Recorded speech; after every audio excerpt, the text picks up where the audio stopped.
Hey kids, welcome to episode 5 of Toy Photography Bomb, BOM, and that is stands for Best of the Month. Yes, I know there's no T in there, but listen, if Toy Photography Bottom didn't quite have the same ring to it. So if you're an acronym purist, I'm sorry, but that's what it stands for. Okay? All right? All right. Okay. But Toy Photography Bomb Best of the Month, which is what myself, hi, Trevor, 16 shooter, and a guest toy photographer will share with you our selections for the best toy photography that we saw in December of 2023, the last month of 2023. Happy New Year, by the way. Welcome to 2024. And welcome to Toy Photography Mom. And welcome to anybody watching us on Instagram. I'm just going to check the Instagram. I guess I can only see myself. I can't see anything. Let me open it up on here. Let's see if I've got myself live. Apparently not. I don't know. I don't know what's going on here. Trying to see what if anybody's on there and if we've got some questions. This is very weird. I don't know. I don't know if we'll do this again, but I wanted to try it, see what it was like, see if I could get anybody on there. Let me see if I open this up. Bear with me. I know this is not very professional, but yeah, that's not working either.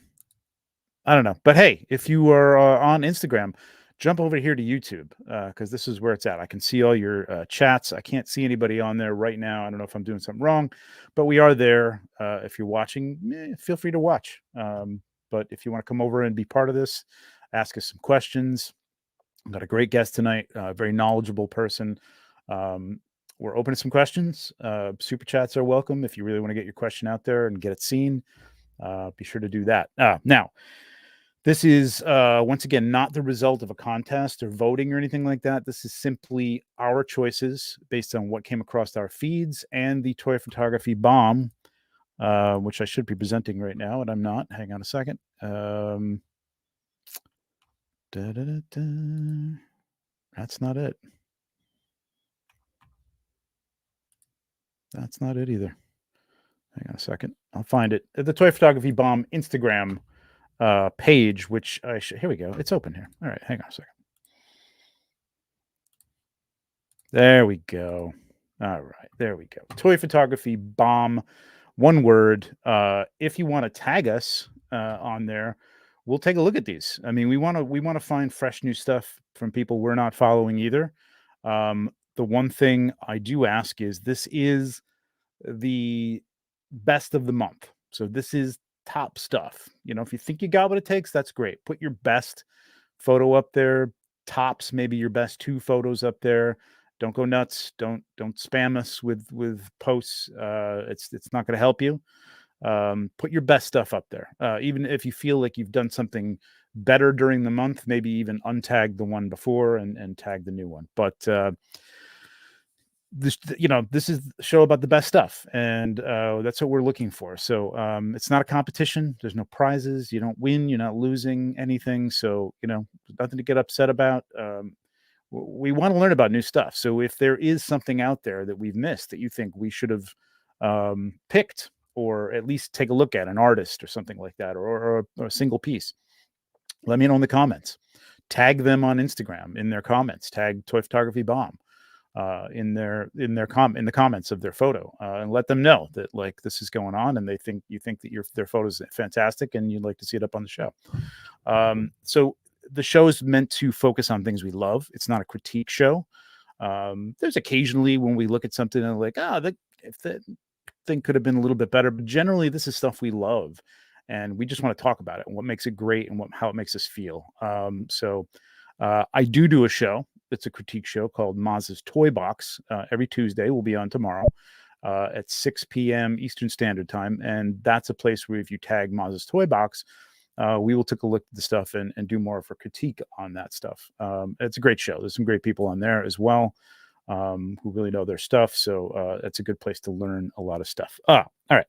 So let me just take a look and see who's in the chat here. Dave Ork and Rob Zamora, Adrian Jones, Sath Amateur Hour 24/7, Andy the Collector, Holland Toy Flicks, Kevin McCoy, Edgardo De Jesus. What's up, Edgardo? RM Radcliffe, Hey, there's Greg, Torah Nerd, TJ Williams, my brother. What's up?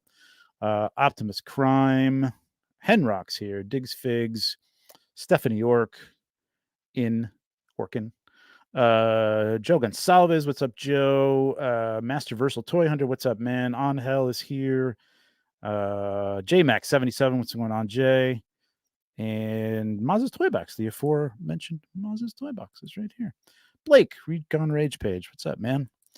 So we got 29 people in here. This is pretty good. This is a good start. Hopefully we'll get some more people jumping over from Instagram to YouTube so they can let us know we're here. If you're lurking, say hello. Just say Happy New Year.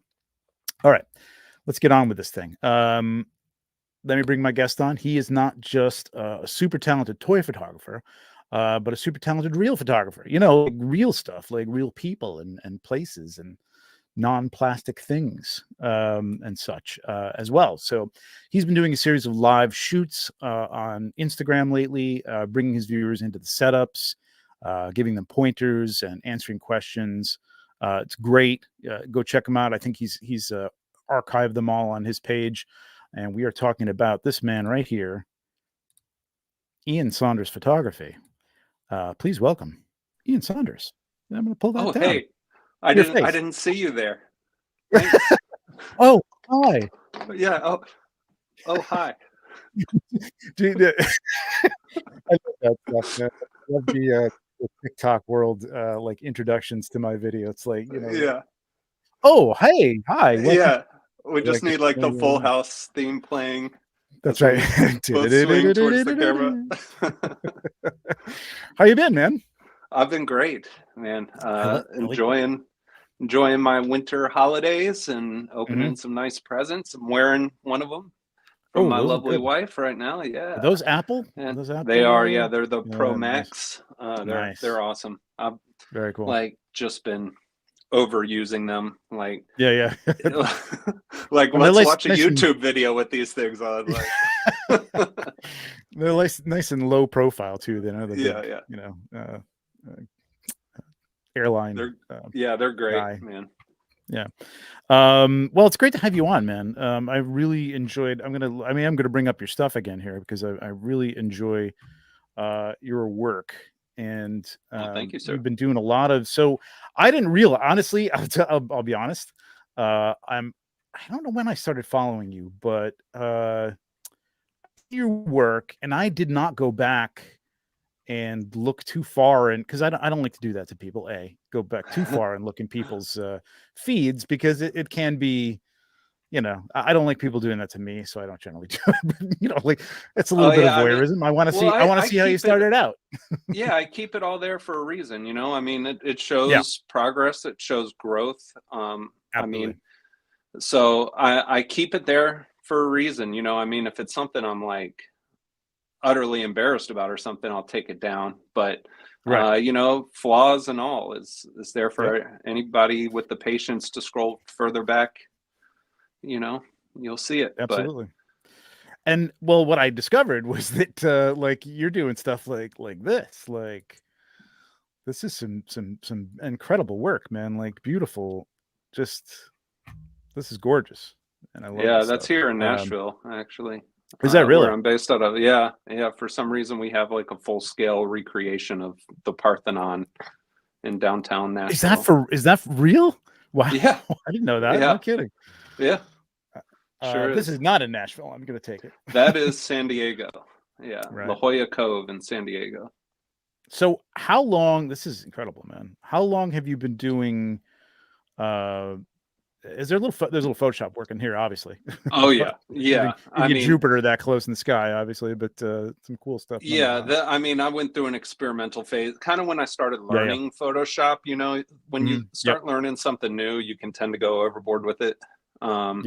So you'll kind of see some stuff that's obviously photoshopped, but so when did you start? Are you a professional photographer? In real life? I've done some professional stuff. I've done some concert photography. I've done some like family shoots and things like that. But it's always been a hobby. It's never been like my main source of income. So the work that I have gotten has been from attention that my Instagram page has brought, or from Facebook or whatever, or referrals or whatever. Okay. But that's how the work has come down. But yeah, no, I've never worked as like a professional in any professional scope.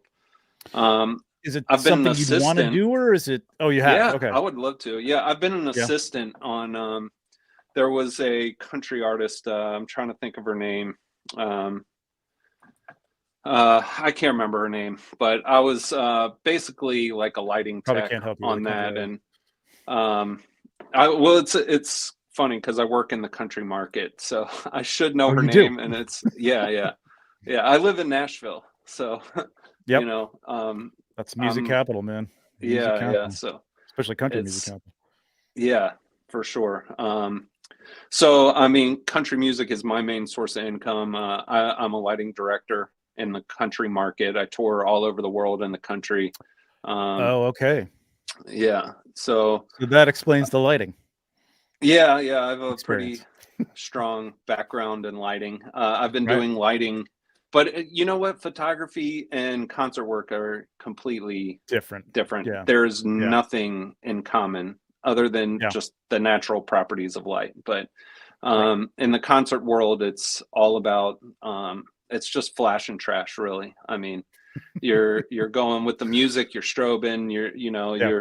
I mean, you want to set the mood, like Sure. with a lot of the time mood is set with color, but Yeah. with an artist that's moving all over stage, back and forth, up and down, and you can't like fine tune rim lighting or Right. anything like that. That That's Rembrandt lighting is tough to control when they're like yeah, that's not pacing going to back and happen down in up the stage. Yeah.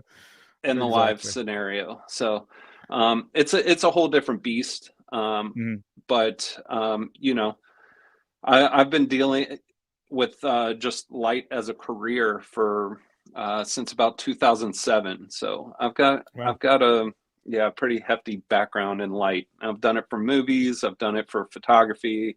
I've done Very it cool. for concerts, Mhm. comedy acts, like Oh, yeah. every like media property you can think of. Like I've been a part of that genre of media in some Very way, cool. shape, or form. Live streams, like during the pandemic when concerts shut down, Mhm. live streams were great to have Yeah. because the pandemic decimated my industry, completely decimated it. That's true. Yeah. Um, But you did have like the ability or need to go into like big office spaces or something like that and light a it was meeting or weird. Um, or they presentations and things like that. Yeah, Like so yeah. typically it's like rehearsal facilities, and you'll set up like Okay. some kind of backdrop and a podium, Okay. and there will be different cameras set up, and then you just light the different positions, and it's just talking head stuff. But Right. there wasn't much of it during the pandemic, but there was a little bit of it, and I got into some of that, and that was a tough time for sure.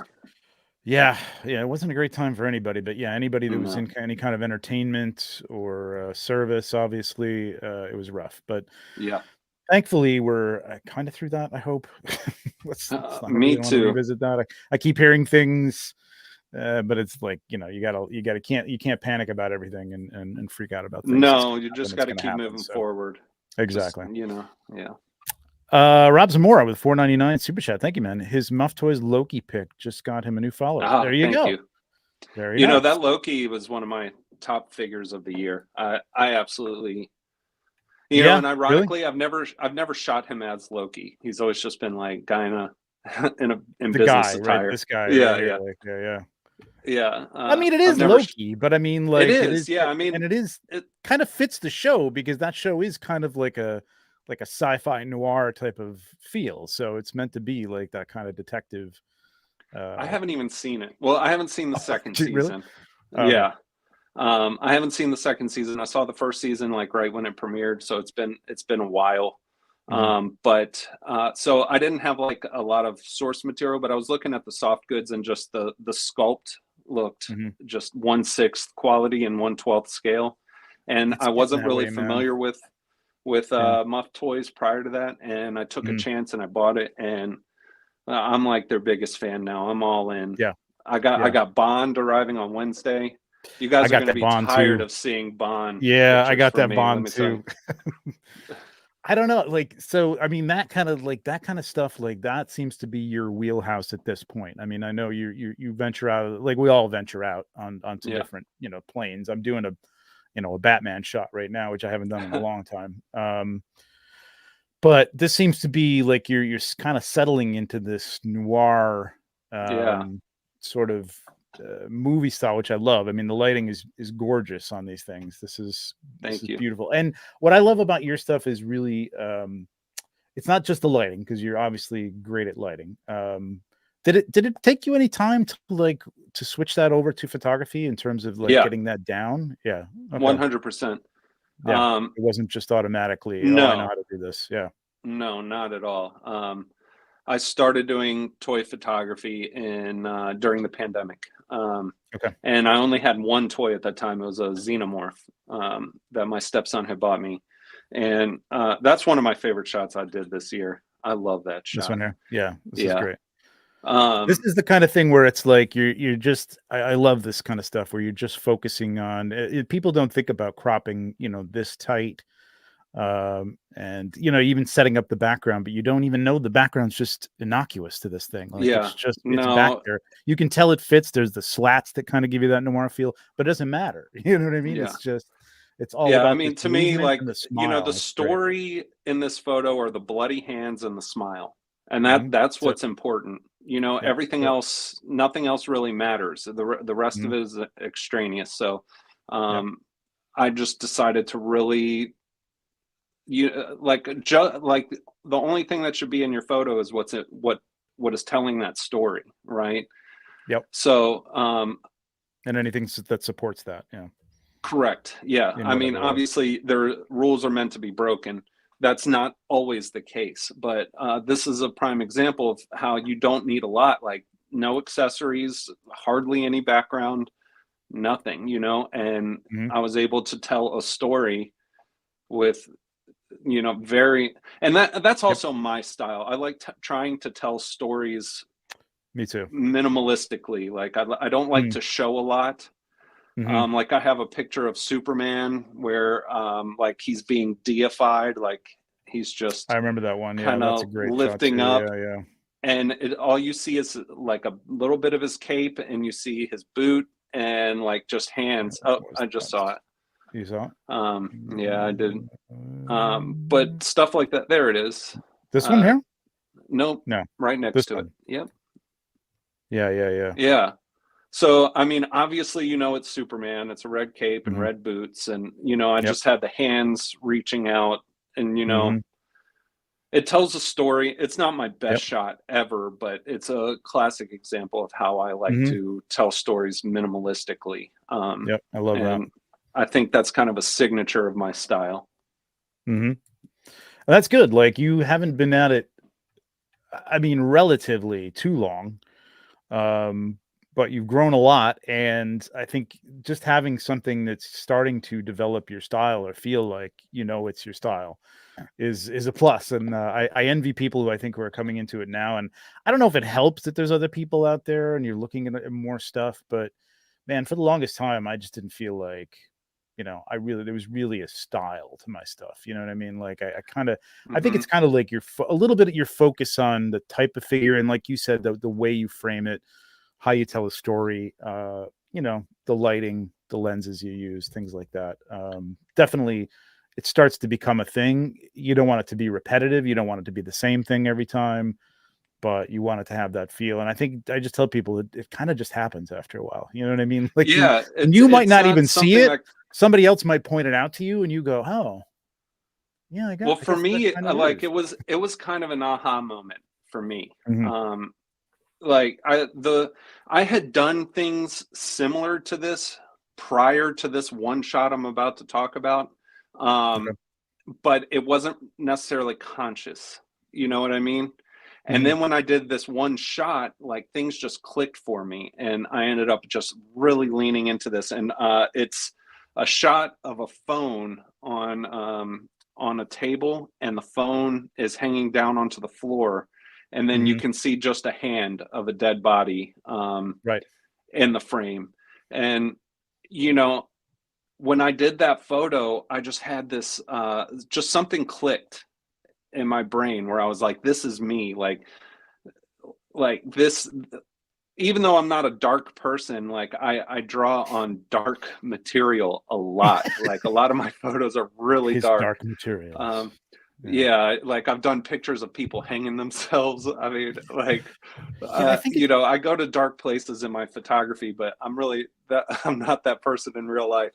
But yeah, you don't seem that you're like that type of person. no, I think this is kind of like, again though, like part of it for me is getting to like when I was younger, I wanted to be a comic book artist, which I was good at it, but I just wasn't fast. Or I wanted to be a director, and that's a whole thing to actually become a director and not end up just directing commercials or corporate stuff and doing stuff that's really meaningful is few and far between. But in this way, I just feel like I kind of like these are stories that I'd like to tell. You know what I mean? There's stuff I see in my head, and that's the beauty of it. And it can make you feel like a director, like you're setting up these scenes, you're setting up you're setting everything up, and you have full and total control of over the actors, over everything. Everything. Unless they fall over sometimes. Yes, correct. And but they don't act up, and they're not on drugs, and they're not prima donnas. So a lot of people like, they don't understand toy photography, or if you talk to an outsider who isn't familiar with this, they're like, oh, this guy's like taking pictures of Ninja Turtles. What? Like, they don't get it. And then you show them a picture and they're like, oh, wow, whoa, that's a toy. And the way I explain it to them is like, you're a movie director. You're setting everything up. You're controlling the lighting. You're putting your actors in place. You're building sets. You are a movie director in this. You're just not directing a movie. You're directing a still image. Right. Correct. Something like this. This is where, like, I think a lot of people, starting out or trying to develop a style. First of all, framing with your figure is awesome. But then you got the guy back here. I think this is Joel. Is this Joel from? Yeah, it's Joel. Yeah, it's not Joel in this picture. Not Joel. It's not Joel. Crime Joe. Right. But like, you could like, this is where like I think people would try to get this in focus, or make it like so that you could really see it, and you don't need to see everything. You really don't need to see everything. It's kind of like what you're talking about. You don't even need to see the figure when the phone's hanging down, and you just see the arm. It tells the story. Yeah, it's this is great. I love this one. I do want to jump back to this one, and where's the double head? Can you get close-ups like that without a macro lens? I'll let you answer that. I mean, I think the short answer is no. So actually, I use my lens. I mean, yes, the short answer. And then they're called extension tubes. And I have two of them. I have a 10 millimeter. Sorry, I can't tell if that's in focus or not. This is a 10 millimeter, and then I have a 16 millimeter. They're stackable. I very rarely stack them. More often than not, I'm using my 16 millimeter, which is why I have this 10 millimeter in hand, because the 16 millimeter is on my camera. But you can attach these to the back of your lens, and then you just put it in your camera. And basically what that does is it moves the focal plane further away from the sensor, which allows you to get closer to your subject. So a lot of the times I'm right on top of my figure. Like I was right on top of the figure, and I'm just using extension tubes. And for me, these extension tubes are like $25. Whereas a macro lens, a good macro lens, is going to run you thousands of dollars. Obviously, if you can afford a quality macro lens, I think it's worth going down that route, other than extension tubes. But who's not on a budget in 2023, man? Yeah, I would say, I don't know what you shoot. Like one of the first things I got was a 40 millimeter macro lens. It's a Nikon. Probably $200, $250, something like that. It was great. It was a very good lens. So you can get a cheaper macro lens, but a very you're good gonna have lens will run issues with like chromatic aberration, and you're gonna have some you know, and I think if you're shooting Canon, you'll probably have some cheaper options out there. I shoot Sony, so no, I mean, Sony's you not can cheap. go off brand, but Sony's Yeah, very Sony's not cheap. expensive. So That's true. That is extension true. tubes are you know, I'm fine with them. Yeah. I'm absolutely think fine with them as opposed to a macro lens.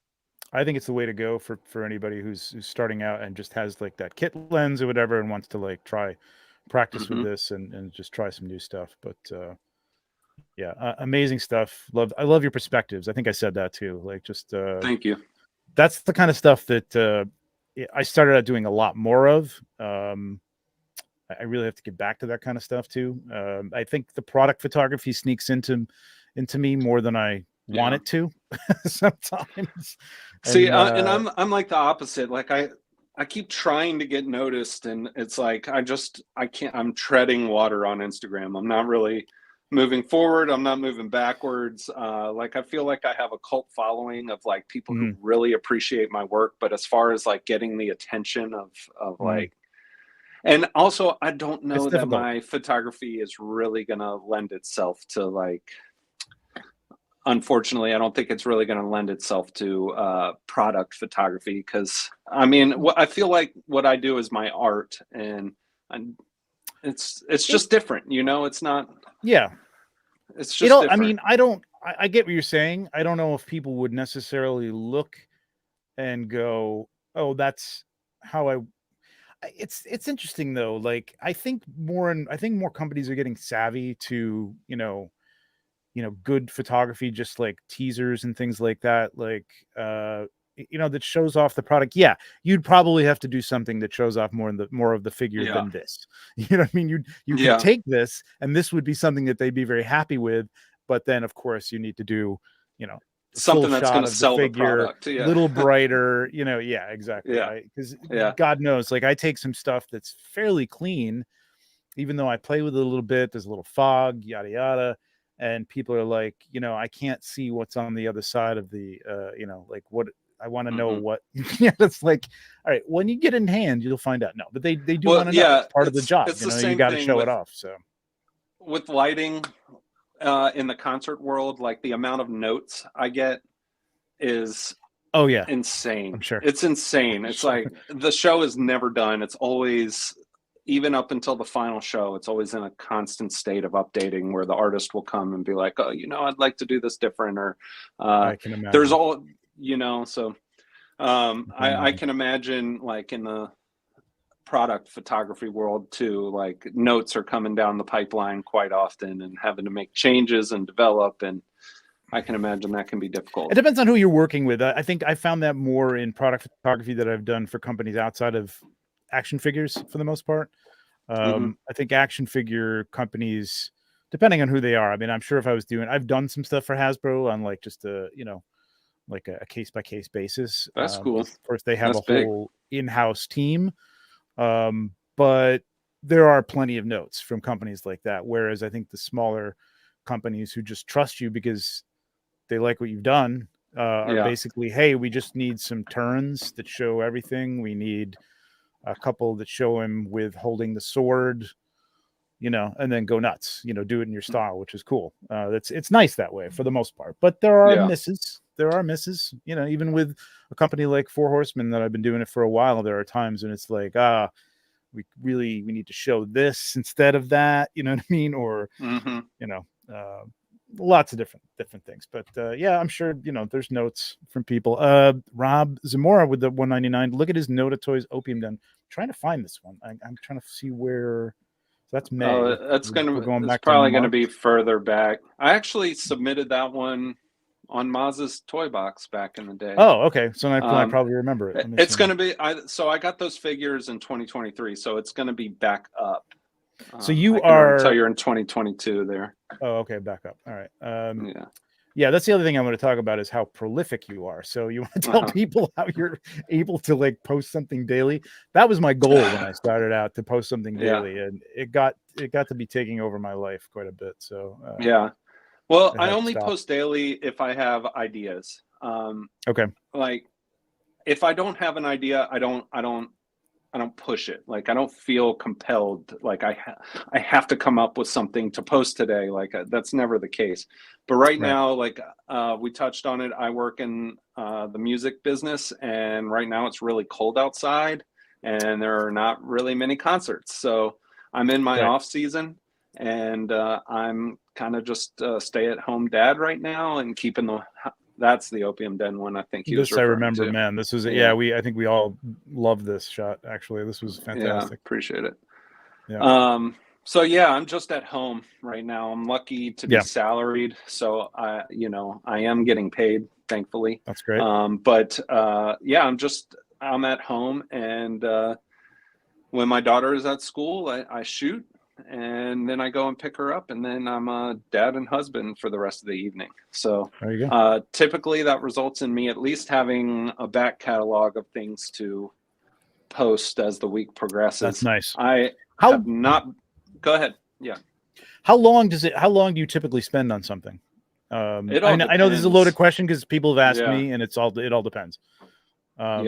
Is there a general, like, if you had to average it out, is it 3 hours? Anywhere from 5 hours? Yeah, I would say anywhere from like an hour to 3 hours, depending on the complexity of the. Yeah. Mm-hmm. I mean, there have been times where I have spent hours and hours and hours trying to get something to work, and you think you have it, and then you put it on the computer, and it's not working. Okay, so that's good. Yeah, that's the next thing I was going to ask. You go and go to edit and look at it and go, I gotta change that. Yeah, move that hand. It's just not working there or whatever. Yeah. I have a studio now on the upstairs floor of my house, so I'm also fortunate enough where like I can shoot something and keep it set up, and then me too. Yeah. Whenever I get to the computer and I'm able to edit, and if I see something is wrong, then I'm able to just go right back upstairs and fix the problem that I had. So I'm fortunate in that manner. Yeah, myself as well. But I do know people, Jason B. Michael, who's doing it on his kitchen table, which kills me. Like he's like, he's got to break it down for dinner, man. Yep. I was the same way. Yeah. Pablo says Todd is taking toy photography submissions for comic book covers. I've seen this. This looks great. Only thing is they're giving credit to the photographer on the cover. I don't know if they're doing credits inside the book, which is usually where a lot of like comic book cover artists get their credit too. So hopefully he's doing it at least that. I didn't know he's taking submissions though. That's interesting. The unfortunate thing is I don't collect Todd's stuff. So I don't think that I will ever me neither. be on one of Todd's covers. I'm kind of hoping that somebody else takes that up though. God knows I've been. Can you imagine how cool that would be to walk into a comic book shop and see your work on? That would be so cool. Yeah, it would be amazing. Amazing. All right, let's jump over. Thank you for all that. That was great. And I'm sure we're going to come up with some more stuff as we go through this stuff, but I definitely want to jump into our let's get into other people's.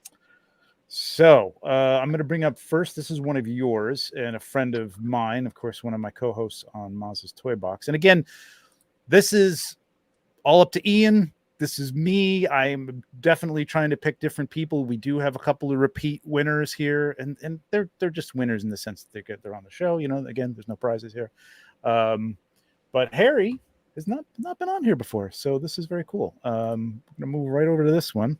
I'm going to reduce us a little bit more so everybody can. Well, that didn't really help, but there we go. Maybe that's a little bit better. Yeah, so talk to us about this one and what made you pick this one. This is Harry. Yep. Yeah, Harry's style is, he lives up to his Instagram handle. Yes, he does. It's so cinematic.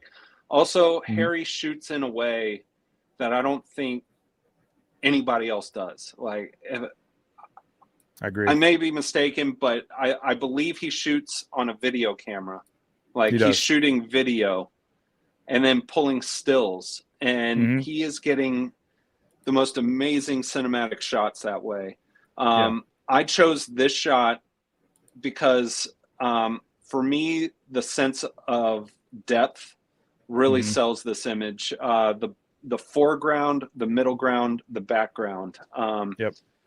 It really, I love this foot here. right? Yes. This I looks mean, it fantastic. does so much for the photo. Like it puts you, Hmm. having a foreground element puts you inside the photo.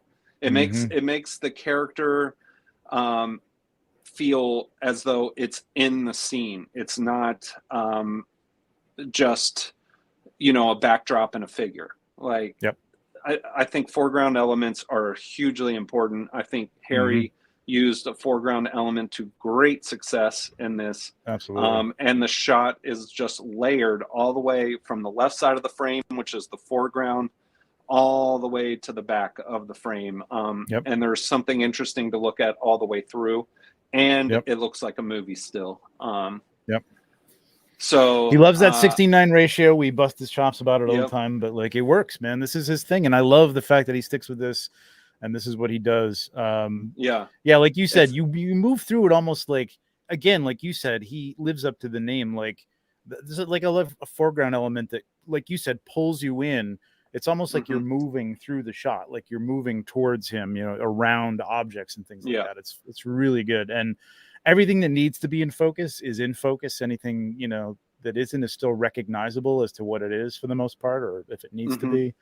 Your eye goes right to Tony's face, even though it's not the highest point of contrast there necessarily. No. But he, it is a human face too. That helps. But it's perfectly framed on the Absolutely. thirds, and I yeah, mean, it's great. the two boots kind of make a U shape Yeah, or a horseshoe shape around the subject. So it's kind of, there's like internal framing inside of the frame itself that yep, really works for me. absolutely. And I just think he knocked it out of the park every time. I mean, honestly, it's really hard to just choose one of Harry's shots to be like, oh, this is the best. Like every single one of them looks Yeah, straight out of a movie, man. It's just like insane. take a look at It's some of the so other ones cool. here that he's done. Yeah. Yeah, and he keeps that Yeah. 69 ratio. I think he edits in a The Final Cut bars. or something like that, isn't it? Like or something. I actually I have don't never know if it's talked to fun. Harry. So I don't know him like you do. Yeah, I just he talks about it respect on the his show. work. I I think don't, he edits in a motion editing application. I think it's Final Cut. Maybe gotcha. it might be something else. But yeah, Hmm. he edits everything in there too as well, which is crazy. Yeah. But Totally it unique works. from, I think, any other photographer on the platform. I mean, Absolutely. correct me in the chat if Yeah, I'm wrong, but ask, do you know any other toy photographer that shoots video to get their stills and and then edits in a film? I mean, I just it's correct me not. if I'm wrong, but I don't think there's any other photographer out there I doubt doing it. it the way that he's doing it. I highly doubt it. And again, this is the kind of stuff that, like, I think more so maybe with some of the stuff for Hot Toys, you could get away with, these being, sort of product shots. Like this is the way to do motion too. It's just very minimalistic, just enough Mm-hmm. to feel as if, oh, the shutter speed wasn't quite fast enough to catch that, like just that little movement of his Yeah. hands were moving so quickly. It's I'm not terrible everything. at stuff like that. I have It's very not hard. It's found a very way difficult to do well. Yeah. Yes. Yeah. I mean, I know how to do a motion blur, but like, Sure. I don't know how to sell a motion blur, Right. if that makes Yep. sense. It can look very untasteful in a photo if you do it wrong. And I think you have to do it sparingly. Mm-hmm. I mean, he's not trying to like blur his hair as if that's moving or something. It's the No, fast but moving also elements, in like an film, arm would be moving fast, right? And in film, you shoot at what is it, 23 or 24 frames per second, and there is Yep, a 24 certain FPS, motion yep. blur as and he captures that. Like I said, he lives up to his name, to his Instagram handle. Like every single shot is like straight out of the movies. He just kills it. Yep. Because he's oh, that's great. Mm-hmm. I mean, I was collecting photos since the period that you asked me to do this, and I had like 3 Harry shots in there, and I was like, God, which one am I going to choose? I don't know. Like it's just so hard, And it's his. I feel for him. I don't feel for him. I mean, he's doing great, but like, this is a tough, no, but in this is a tough thing to get across on a phone. Like, this is the medium. Like, when you're looking at this stuff on a desktop and you can spread this out and you can zoom in on it, this is when this stuff is sold. I have a problem just doing landscapes with my stuff that's much brighter than this, you know what I mean, and less you know, film dense. I mean, it's really an Instagram problem. Difficult. It is an Instagram problem. Total Instagram like problem. Why Instagram won't let us upload our native aspect ratios is just beyond me. But I miss Flickr. Flickr was like one of the best platforms. For Vero lets you upload in any aspect ratio you want. It's just a ghost town. Nobody's on it. So we tried it. I mean, we tried it. We tried to get everybody over there. Nobody bit. I know. It's like one more place you have to go, and when you don't feel like you're treading water, Threads. I don't think Threads is much better for that, but like at least there's people there. I don't know. I don't know what it's going to happen. I don't know what it's going to take. And now everybody's career has been built on Instagram, so you kind of got to stick there. And it's Instagram is like the new Facebook. It's like it's getting like there. Facebook is kind of like the boomers. And like the younger generation X and on has moved on, and Instagram has become kind of like the homepage where Facebook used to be like, in the early 2000s. I forget my generations, but is it Gen X or Gen Y? I guess it's Gen X. That's kind of Instagram. Like Gen Y is now not on. They're on TikTok and TikTok. That's Gen Z. That is Gen Z. Yeah, you're right.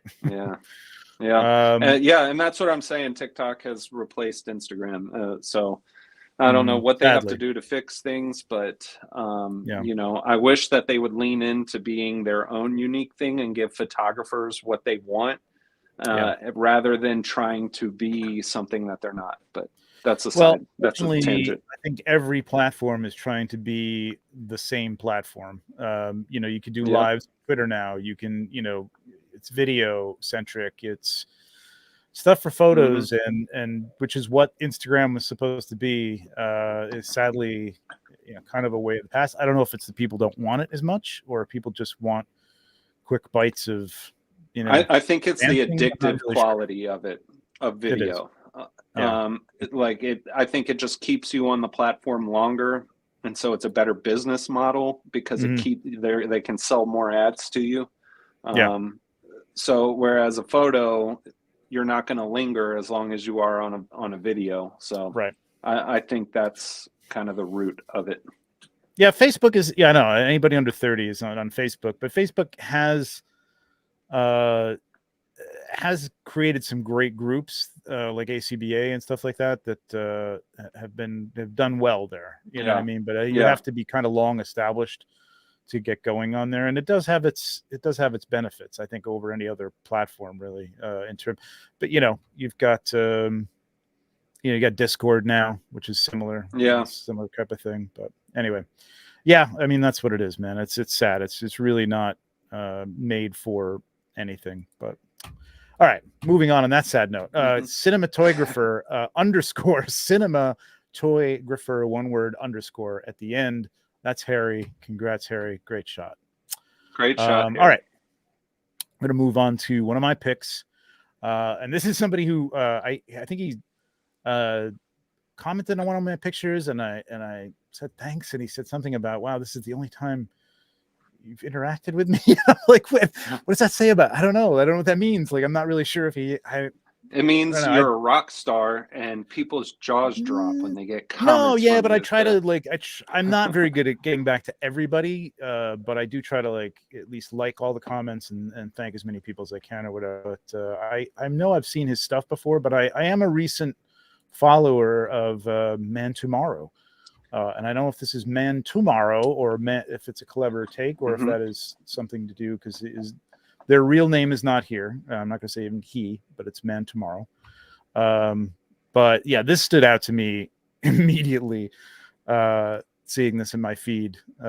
This is the lighting on this. And you look at this and you go, okay, he might have done some light painting or maybe some post work with some layers and stuff. But he's got a setup in here, man. And it's just beautifully lit. Like it's just, nicely done, and not a lot of crazy high tech.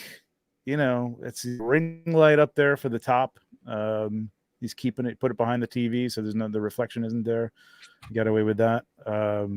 Just really nicely done. I love the shape that he got. I love the posing on this that he got at Spider-Man. I love the fact that his head is a little, you know, oblong and distorted towards the front of the camera. There's a little bit of that fisheye feel to it. It looks very comic book, like totally comic book. This is a Todd McFarlane cover. Speaking of Todd McFarlane.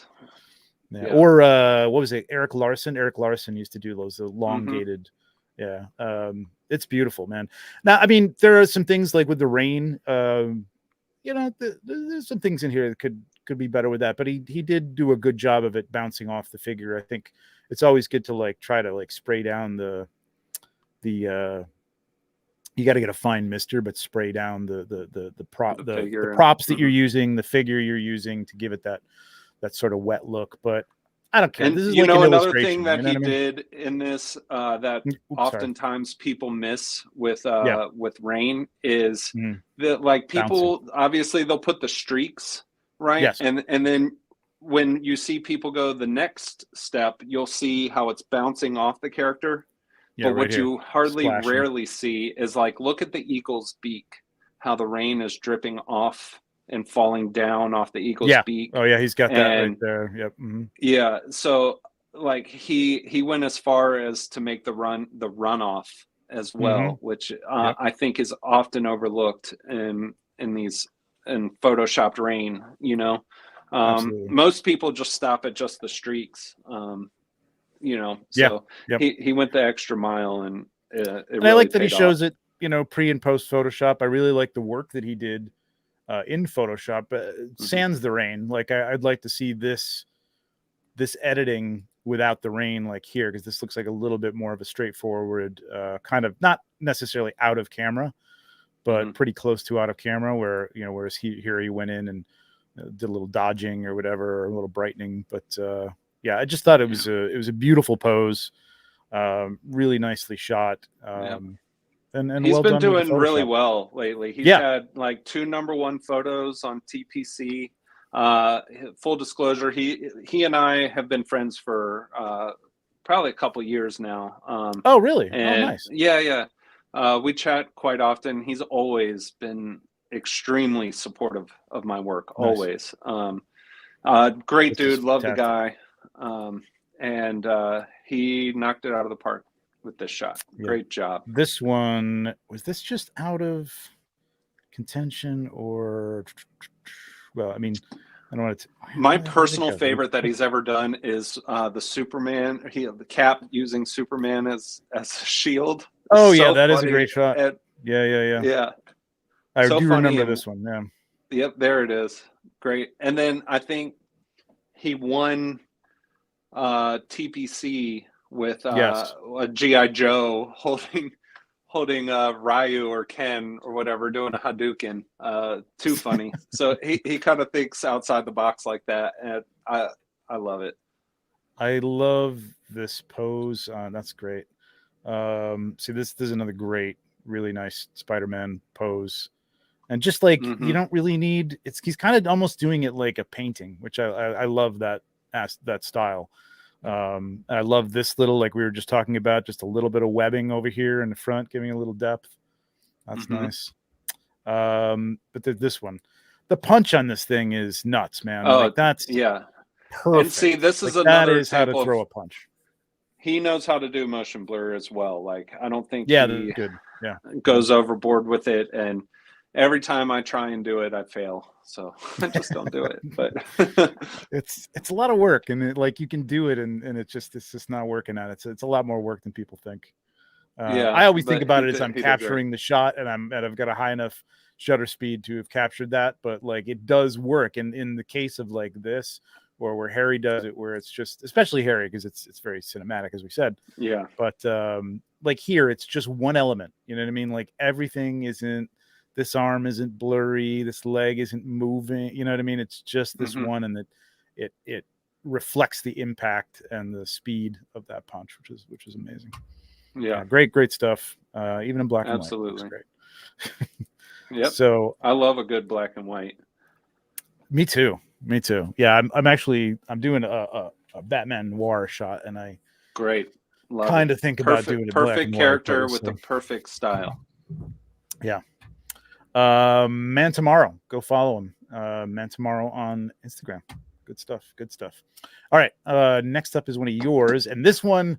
So this is a repeat, and this might be 2 months in a row that What's Up Danger made it in here.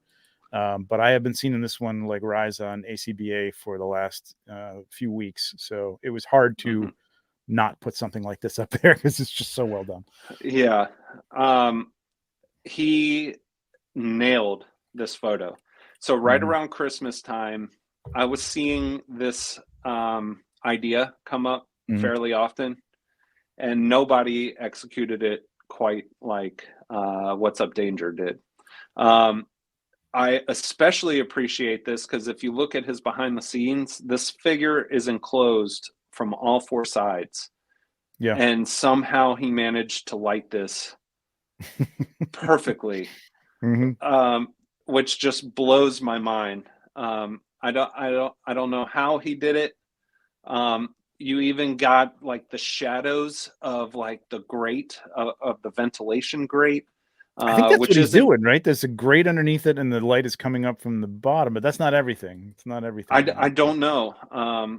I don't know what he did, honestly. But he absolutely slayed it. Just nice and tight. He filled the frame with the character. Face on the thirds. It's nice. Yep. You know where the character is, so it's similar to like the Joker shot, like you were saying. Like the background isn't all that important, right? Like you, but there's enough of it here that you get the idea that this is metal, and there is a wall here and here, just enough to like. If this was all black, I don't think it would have worked as well. I think you would have lost a little something out of it. Still great, but like it would have a little lost. I love that you can see a little bit of light on his arm, and it's coming through whatever little break in the grate or the air conditioning unit that he's in and stuff. It's really, really nicely done. Perfectly lit. Yeah.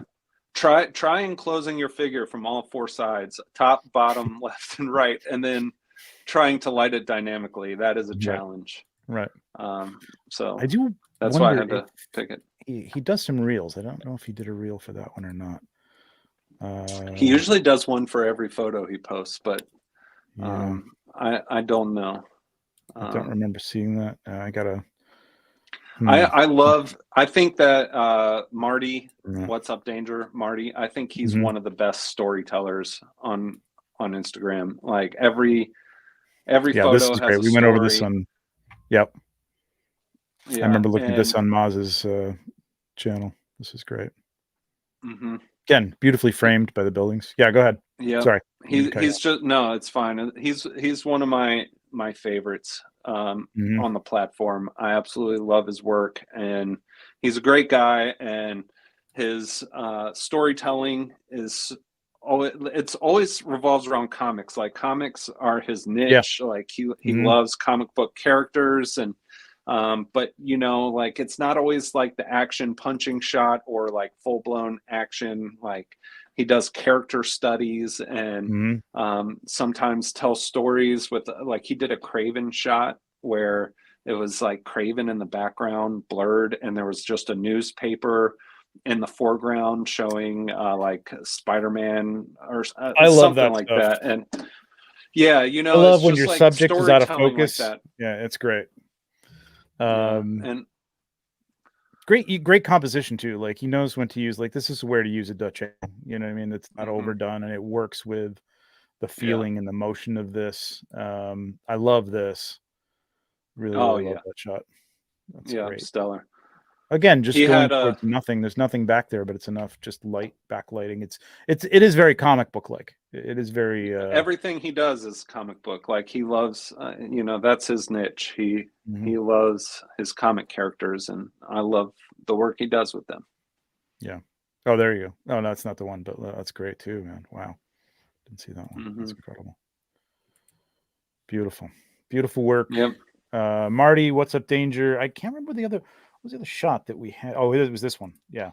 We had picked this. Yeah, one it was a the month ago or Spider-Man one. so. You know It what? was last month. It was last month, actually. It was last month. I know. And then he had a James Gordon in the sewer picture. Yes. Yeah. This And one. Yeah. yes, I really wanted to feature that one. I love that one. But then you guys went over it in detail last month, and I was like, okay, well, there goes that. Yeah, So, no. When we start going through other people, well, that's good. It keeps we do. Yeah. I do want to spread it out, but man, I mean, like if there's something is great, something is great. You know what I mean? Like that's what can you do? You know what I mean? And this is I'm not trying to direct. I mean, the reason I chose this one is for the technique, the fact that it was enclosed completely like a box, and it's so dynamically lit. I just completely blown away. So, in my opinion, it had to be featured. Yep. He's using the bottom surface as a bounce card. Okay, cool. Yeah, fantastic. Good stuff. What's up, Danger? All right, what's up, Dot Danger? If you're looking for him, the next one is mine, and this is a new person, which is awesome.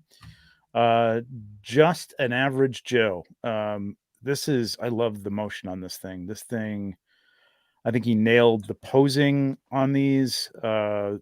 The way that this is it Timber? What is his name? Not Timber. I don't know. I've got 6 of them, but I can't remember his name. Anyway, I think it's Timber. I've never collected G.I. Joe. I don't know. The way I get the animals. The animals are fantastic. I don't even care about the figures. But the way he's got this wolf's body twisted there. Yeah, that's the movement, man. That's a movement of a dog. I didn't even notice that. Yeah, that's so cool. It's so dynamic. I've used these things before, and I don't know if he had to I think it twists that much, but it's perfect. Like you don't think about the movement of a dog. That's something you got to look up, or maybe you just knows it. Use a reference photo. Sure. Absolutely, yeah. I've had to do that every time I shot a horse, man. I have to go and I have to look up something as to how horses move, because there's so many different limbs and bones and joints there. It's like not limbs, but there's so many joints in those limbs that you just don't know what's supposed to be hitting when. But love the running pose. You notice that I'm not always a fan of the blowing dirt, but it works here. You know what I mean? It's just, and it's a beautiful texture. So go ahead. Sorry. You notice how, from the eagle to the figure, whatever his name is, to the wolf, it makes a straight diagonal line of their heads. Right across. Yep. Right from the upper left-hand corner all the way to the right-hand corner. Yep. Yep. Makes a nice composition. This is, I would say, this is like a golden triangle type of composition. If I was, if we brought this in, I think that would fit that perfectly, because you've got this offshoot right about here, right in the middle of these two, and then you've got the wing up here, and then you get the line coming across. Yeah, I love this, man. I love the light he got in this. Eagle looks great, and like you said, it's all kind of like framing him, but you bounce. You know what I mean? And it's a nice little bounce from animal to animal. I love the tone of the background that he got. Yeah, the color grade is great. Beautiful. And I don't know if this is naturally outdoors or if these are just like the sticks that he's brought in, branches or whatever, but they're at the right focus that you can't really tell, and you're not really worried about them looking like real trees. It just it looks great. And again, another Dutch angle, but it works. It's at the right angle. It's working for the figure. And man, I just love I have like wolf. It might be. I mean, they might be real. Like these are like little sticks I found by the lake that I just, So I mean, they do the same thing. Yep. Yeah, they could absolutely be real. He may not be outside or whatever. Yep. Just. It does look like some good natural light, but you could definitely fake that with indoors if you know what you're doing, and he does, man. And I think he's relatively new. I mean, 17 posts. I don't know if he's been doing it before. Is that it? This. I didn't look at 17 posts. He's got 813 followers. I mean, Joe is a great subject if you're going to do anything to grab people's attention, because people love it. It's a great line. The figures look cool. So Gustav. Yeah, I mean. So he has another in November. He does have another. Is this just his Joe thing? Oh, so yeah. This is the one that I follow. That's right. And then I still 99 posts. He hasn't been doing it for a long, long time. You know what I mean? Yeah. And he didn't have this Yeah. one on his main account for some reason, which is why I picked it from there. You're right. I You forgot know, about when that. when you showed this And I'm following picture, him, I so I forgot about thought, that. yeah, I was like, man, this looks like Kustav stuff. And Mhm. I saw the signature at the bottom and I was confused. So Yes. maybe we need to cut down on that confusion and just consolidate to one account. And Yeah, I'd love to consolidate see. all your followers. Because Yeah, he's got this Joe is stuff great. in here. He's got Joe stuff in here. He's not slightly well. There it is. I guess this is new. This must be a new thing he's doing with the signature, I suppose. So that may just be a Yeah. new thing. But I'm not really sure why the rest of the stats beautiful. Yeah, I his love the photos are motion on great. this hog. Yeah, I pretty much like everything he does, honestly. Every Yes. time it pops up, that's an automatic like Great. from me. Beautiful, beautiful, beautiful stuff. Yeah, and he's got a look.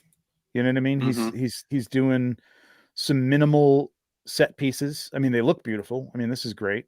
I don't know what this is. I don't know if this is just stuff he's brought in from outside or if he again, like if he's shooting outside. It doesn't feel like he's shooting outside. Could be wrong. But yeah, Yeah, I I mean, mean, focused on the action. He's focused on the poses of the figures, and just making them look cool, man. I love it. Great motion. I don't think it's outside. If You he's don't think able so? to get that much control outside, I'm impressed.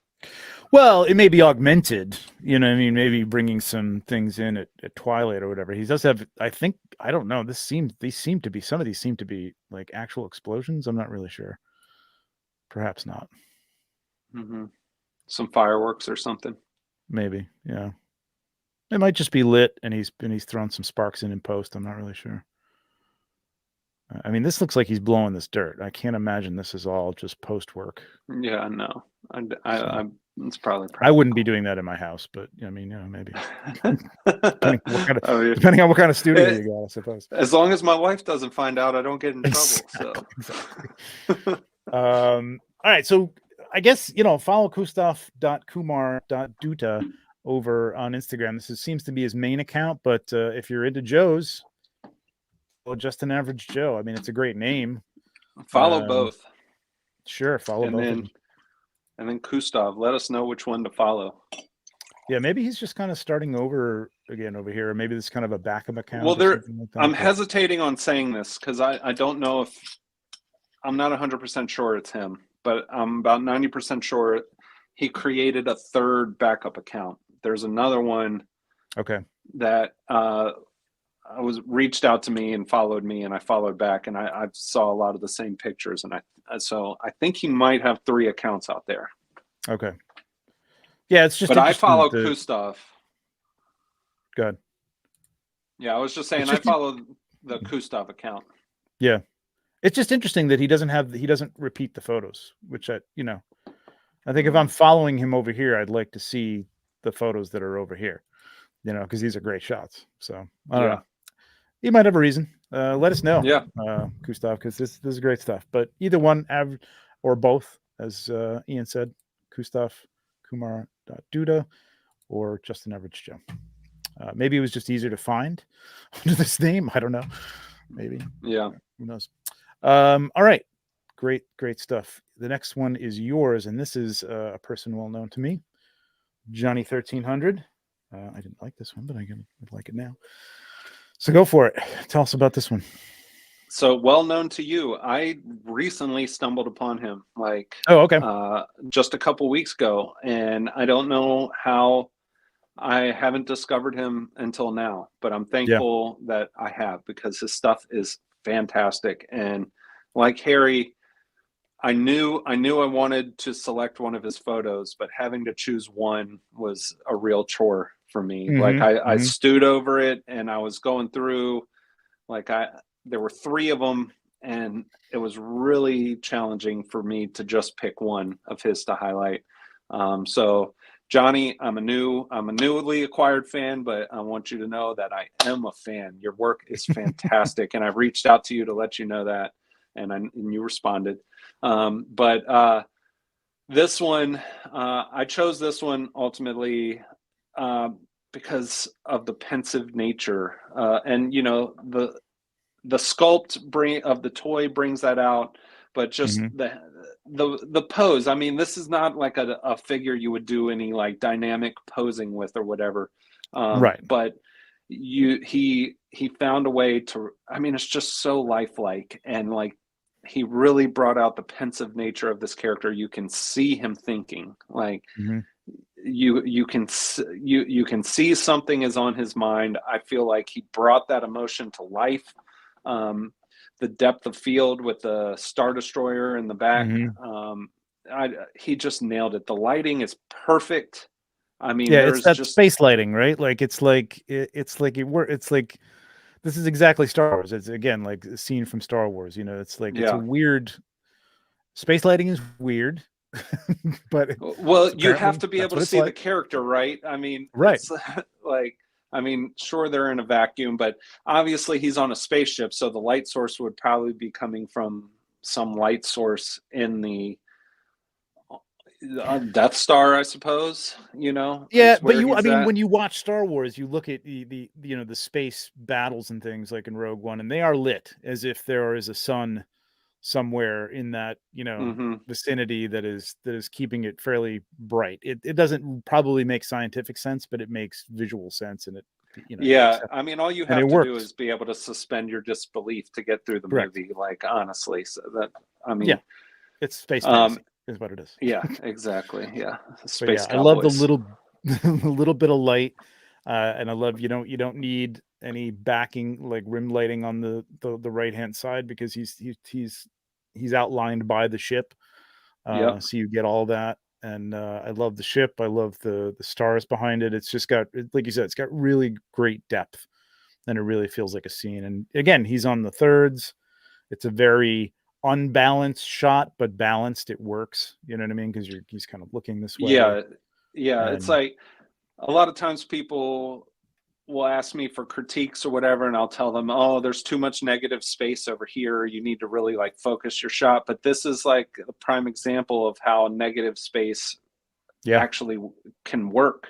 And he just, you know, all the textures, like just that little bit of light on the hair to bring out the texture on the hair, Yep. Right here. beautiful. Yeah. Like Yep. you see all those imperfections in the skin, and um, I, I'm just so glad that I came across this profile, and I think I Mhm. found it in the Explore feed, honestly, which I Mm. rarely visit. I rarely visit, Mhm. Me too. um, Yeah. and I just decided to take a look at it one day, and I happened to find him, and you made a fan that day, buddy.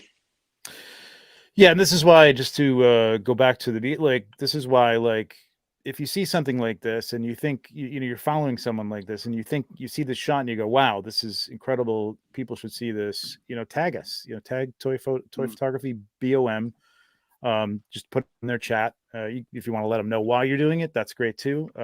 Just love the shot. Love these guys to see it. Whatever, whatever.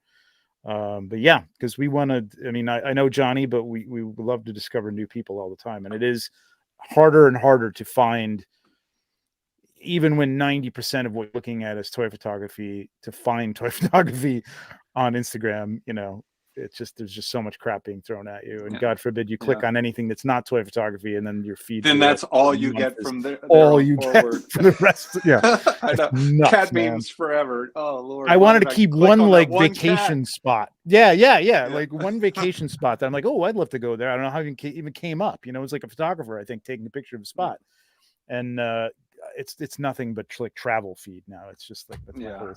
It's nuts. I think the other thing I want to say about this, like the negative space, is just looking at it more. I think if you'd like, say, put more ships back here, it would have felt like a different situation. And I think this just looks sort of like not semi-peaceful, but like you said, pensive and like really like deep in thought, because there Yeah. is nothing here. There's nothing going on. It doesn't look like it's a big battle or anything like that. I love the solitude of it and the Yeah. serenity of it. It's really nice. Yeah. He really Good brought stuff. out the I don't know the word I'm looking for. It's just like the only way I know how to say it is it just feels like you can sense he's deep in thought, like there's a Yeah. crisis or there's they're like, whatever decision is on his shoulders, he's not taking lightly. Yeah. And it's a great sense of that in this photo. Great lighting. Great sense there of was depth. one of Lando. This looks great. Yeah. There's one of Lando. It's similar to the one I chose, but it's Lando and the Millennium Falcon, and just it really shows like he somehow managed to photograph optimism in that photo. Like when it was a stoic an intangible item. Face. Yeah. Yeah, it's an intangible thing. It's not an accessory you can put in the photo, but still, like, is it an older shot? It's no, it should be close. It's one of the ones I thought. Yeah, there it is, the third one. This. Yeah. With the. I thought he was in the Millennium Falcon. Okay, gotcha. No, yeah, gotcha. I don't know. Yeah, for some reason, like, this photo gives me the sense of optimism. It's just a mood that he set. I can't tell you how he did it, or I can't analyze why I feel that. But it is the way the light hits the lip, and it almost gives him an expression of, semi-smiling. I mean, it's you can do that with these figures sometimes, and it can work against you. You've seen the blogger figures for 1/6 figures all the time that people go, "Oh, what happened to the sculpt?" And it's not. It's the way it was lit. It just didn't work. You know what I mean? Or it gives it a different look to it that you're not expecting. But yeah, beautiful stuff, man. I love this one too, man. This is great. I've been wanting to do this. I have this whole set. Oh yeah, I haven't had time to do it. Or wait a minute, this might be Black Series. Yeah. Is this Black Series? I don't know. I've only dipped my toes into 1/6 world. Just like I have some Spider-Man stuff, and I have Superman and Batman, and that's about all I have. And yeah, I've decided it's too expensive, and it doesn't fit any of the dioramas I have, and like I don't have the accessories to fill out the world. And it is very, very hard, which is why, like I get my balls busted all the time, because like, oh, you're 1/6 shooter, and where's the 1/6? It just became like really difficult to have environments for these figures to be in any more than like a portrait shot. And I think it could work for you, because like, you are trying to do those tight shots that you could get away with a minimalist background and stuff like that. And there is some great detail in them, but it's almost like the 1/12 stuff that you're picking up now has almost as good a look. I mean, they're getting very, very good. They're getting very good at those figures. Yeah, they're getting amazing. And it's to the point where I've stopped collecting. Like I don't collect Hasbro. The only Hasbro stuff I'll pick up is like if I know I'm not going to get like Howard the Duck. Like I'm not going to get a Mezco Howard the Duck. Yeah. Although I would love that. I hope one day that would happen. But beautiful. 1/6, like the Clint Eastwood stuff. Oh man, that sideshow stuff I want. I'm not going to lie. I've almost bought it several times. Like The Man with No Name is one of my favorite characters in cinema history, and even if I never shoot him, just the shelf presence alone I think would be worth it to me. But I had fun with the Red Dead Redemption. It was a knockoff Arthur figure. Arthur Morgan. They're making a 1/12 scale. I know, yeah. And I've got horses galore from Mythic Legions that move. My only 1/6 horse doesn't move. It was fun, man. Let me tell you, like, I want more Western stuff. I would love to shoot. Me too. I started making customs because nobody's really making it. I know. So I just started kit bashing to get my Western stuff. Yeah, that would be amazing. I would love that. So there you are, Johnny 1300. Good dude. Great work. So glad I discovered him. Follow him if you don't. He deserves more followers than he has. For sure. We are running long, kids, but that's okay. As long as you're all right, I'm okay with it. Yeah, buddy, I'm fine. Another repeat. I wanted to Henrock had one like last month, but I kept coming back to this, man. This is like pure, I don't want to say ACBA, but it is. Everything's practical here, and I just love, except the snow. I don't think the snow is practical, but I just love this scene. Like this sets a whole scene, man. I feel like I'm in this scene. I feel, Christmas was coming, so it kind of got to me. Mm-hmm. You know what I mean? It's just like, Yeah. I wanted snow here. We don't have snow, but yet. But yeah, I just love the way he set this up. The guy walking with the present, and just Ben Grimm, and trying to hide in his uniform and his overcoat and stuff, and the gifts. Just loved it. I just love the little car coming in here, like we talked about. Just a little bit of depth. That's one thing I wanted to say is Mhm. once again with the foreground element, like we talked Yep. in Harry's picture. You don't have to have some massive thing eating up most of the frame. Just a Right. little something, Mhm. just a little something to have in the foreground does so much to put your character in an environment. Right. To have a foreground, a middle ground, and a background, and this is a Yep. great example of that as well. And I'm thinking, does he have a BTS here in this? He does, yeah. So TV screen, computer screen, but he Yep. matched that angle, which is what you got to do. It's tricky to do Mhm. sometimes too. I don't know if he was using AI for that or what, but it was perfect, man. It worked out really, really well. And he's using cotton here for snow, and he's keeping it out of focus, so you can't tell that it's like Mhm. that wispy cotton. Maybe he Yep. did a little post blur there. I'm not really sure, but like, yeah, it's just really great. And the other thing I like about it is he set up all this stuff and he cropped it in. Like, he had the garbage can there, but like, not necessary for the shot. This is the framing of Same the shot. thing happens with me all the time. Is like Mhm. I set up more than what ends up in the Mhm. shot. And Yep. one piece of advice I would give is never sacrifice your composition for a small detail. Yes. Or to show Yeah. off your dio, which is where a lot of people who are Yeah. starting out tend to go. We see a lot of it on Maz's show. It's like, I got this new dio and I'm going to have the figures like this big in the shot. And then the dio is like, it's like, I'm not here to see the dio isn't the subject of your shot. Your subject is your subject, and your subject should be taking up majority of the frame, or at least be the subject, and clearly identifiable as the subject in the frame.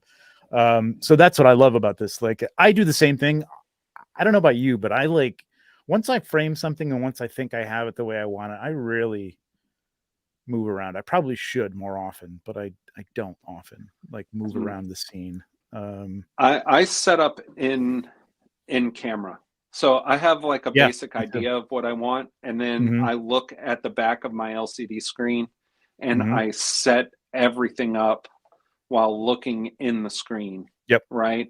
So there's times where I'll have like the general idea and I'll be like, okay, I need a trash can, I need a brick wall, I need a couch or whatever. Like, I need all this stuff, and I'll have it out on the table ready to go.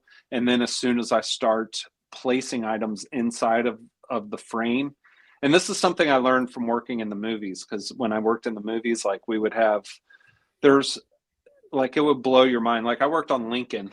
If you if you watch Lincoln, that opening scene where he's in the rain and the camera's just kind of slowly pulling into him or whatever, if you knew all the things that were happening all around there, it's mind-boggling. Right? But the only thing that matters is what's in the frame. That's all that matters, right? So I set up with the live frame, and I put things in so it looks good inside the frame. And sometimes the whole setup that I put out, it just doesn't make the final cut. You just can't sacrifice your composition and the story you're trying to tell so that a trash can makes it in the shot. And not to say that, exactly, because you love your trash can.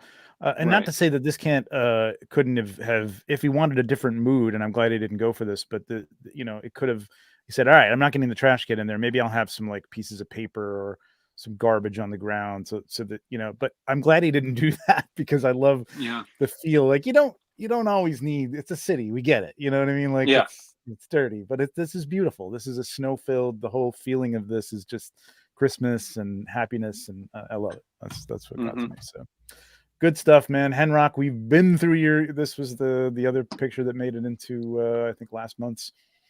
I thought there was like the Valiant Night by the campfire. Was that? No, it was this one. Yeah, it was this one, which is fantastic. We went through that. Yeah, he's a great photographer. I like his work a lot. Yeah, excellent stuff. And he's always succeeding on the ACBA group. His stuff is very popular over there. Yeah, I mean, he does the practical thing. He keeps it pretty much ACBA compliant, unlike me.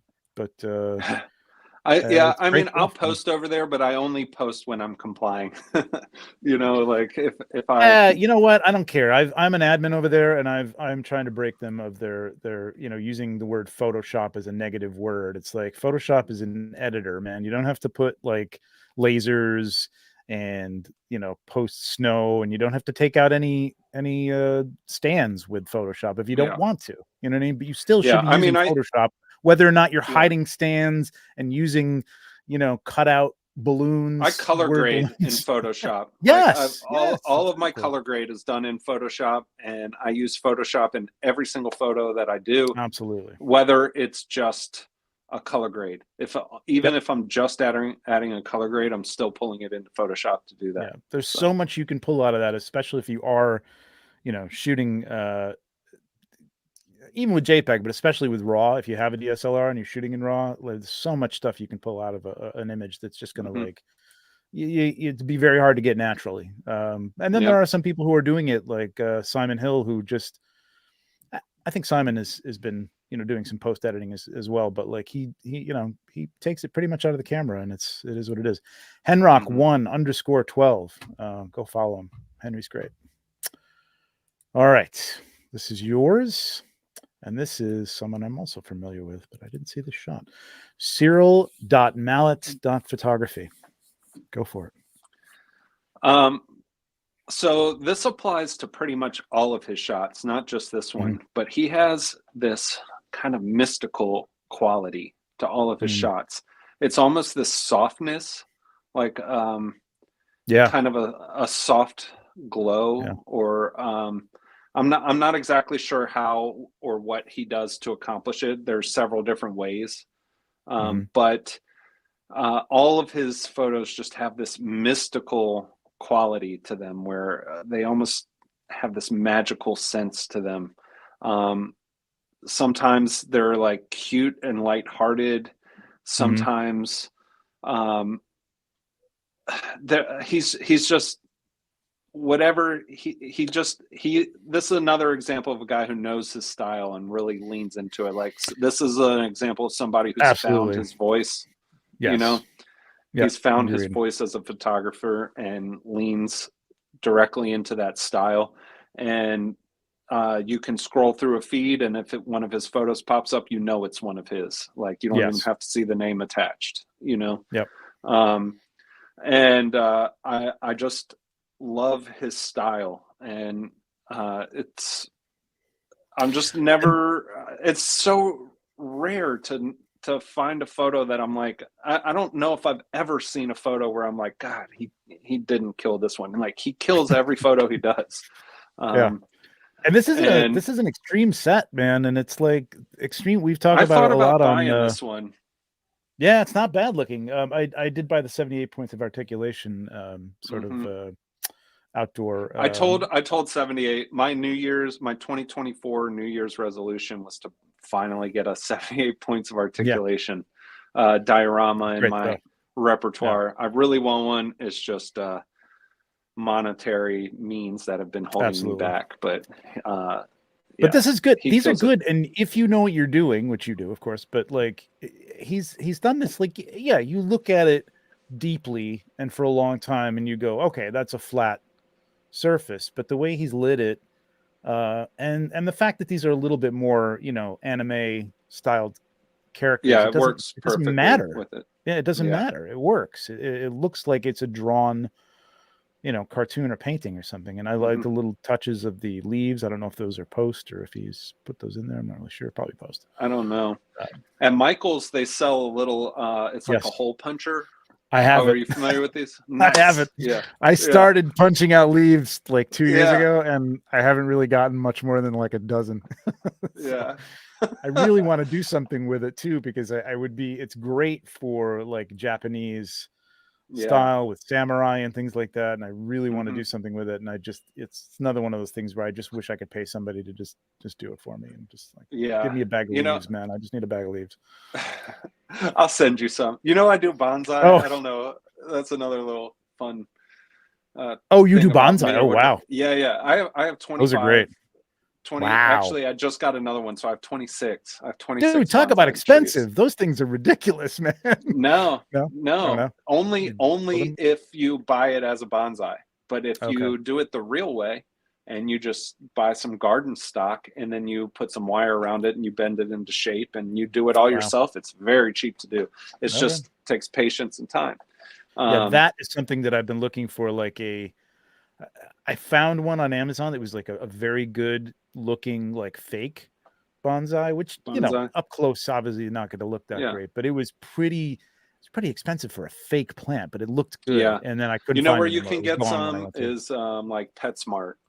Go to like the fish tank Okay. aquarium section. Yeah, I haven't seen anything really good, but yeah, probably. Yeah, I mean, I want have to do a two that I bonsai. use in my shots all the time. The same That's two. great for that stuff, man, for sure. But you know, like if you get up real close on it, you can tell it's fake foliage or whatever. But Yeah. more leaves, yeah.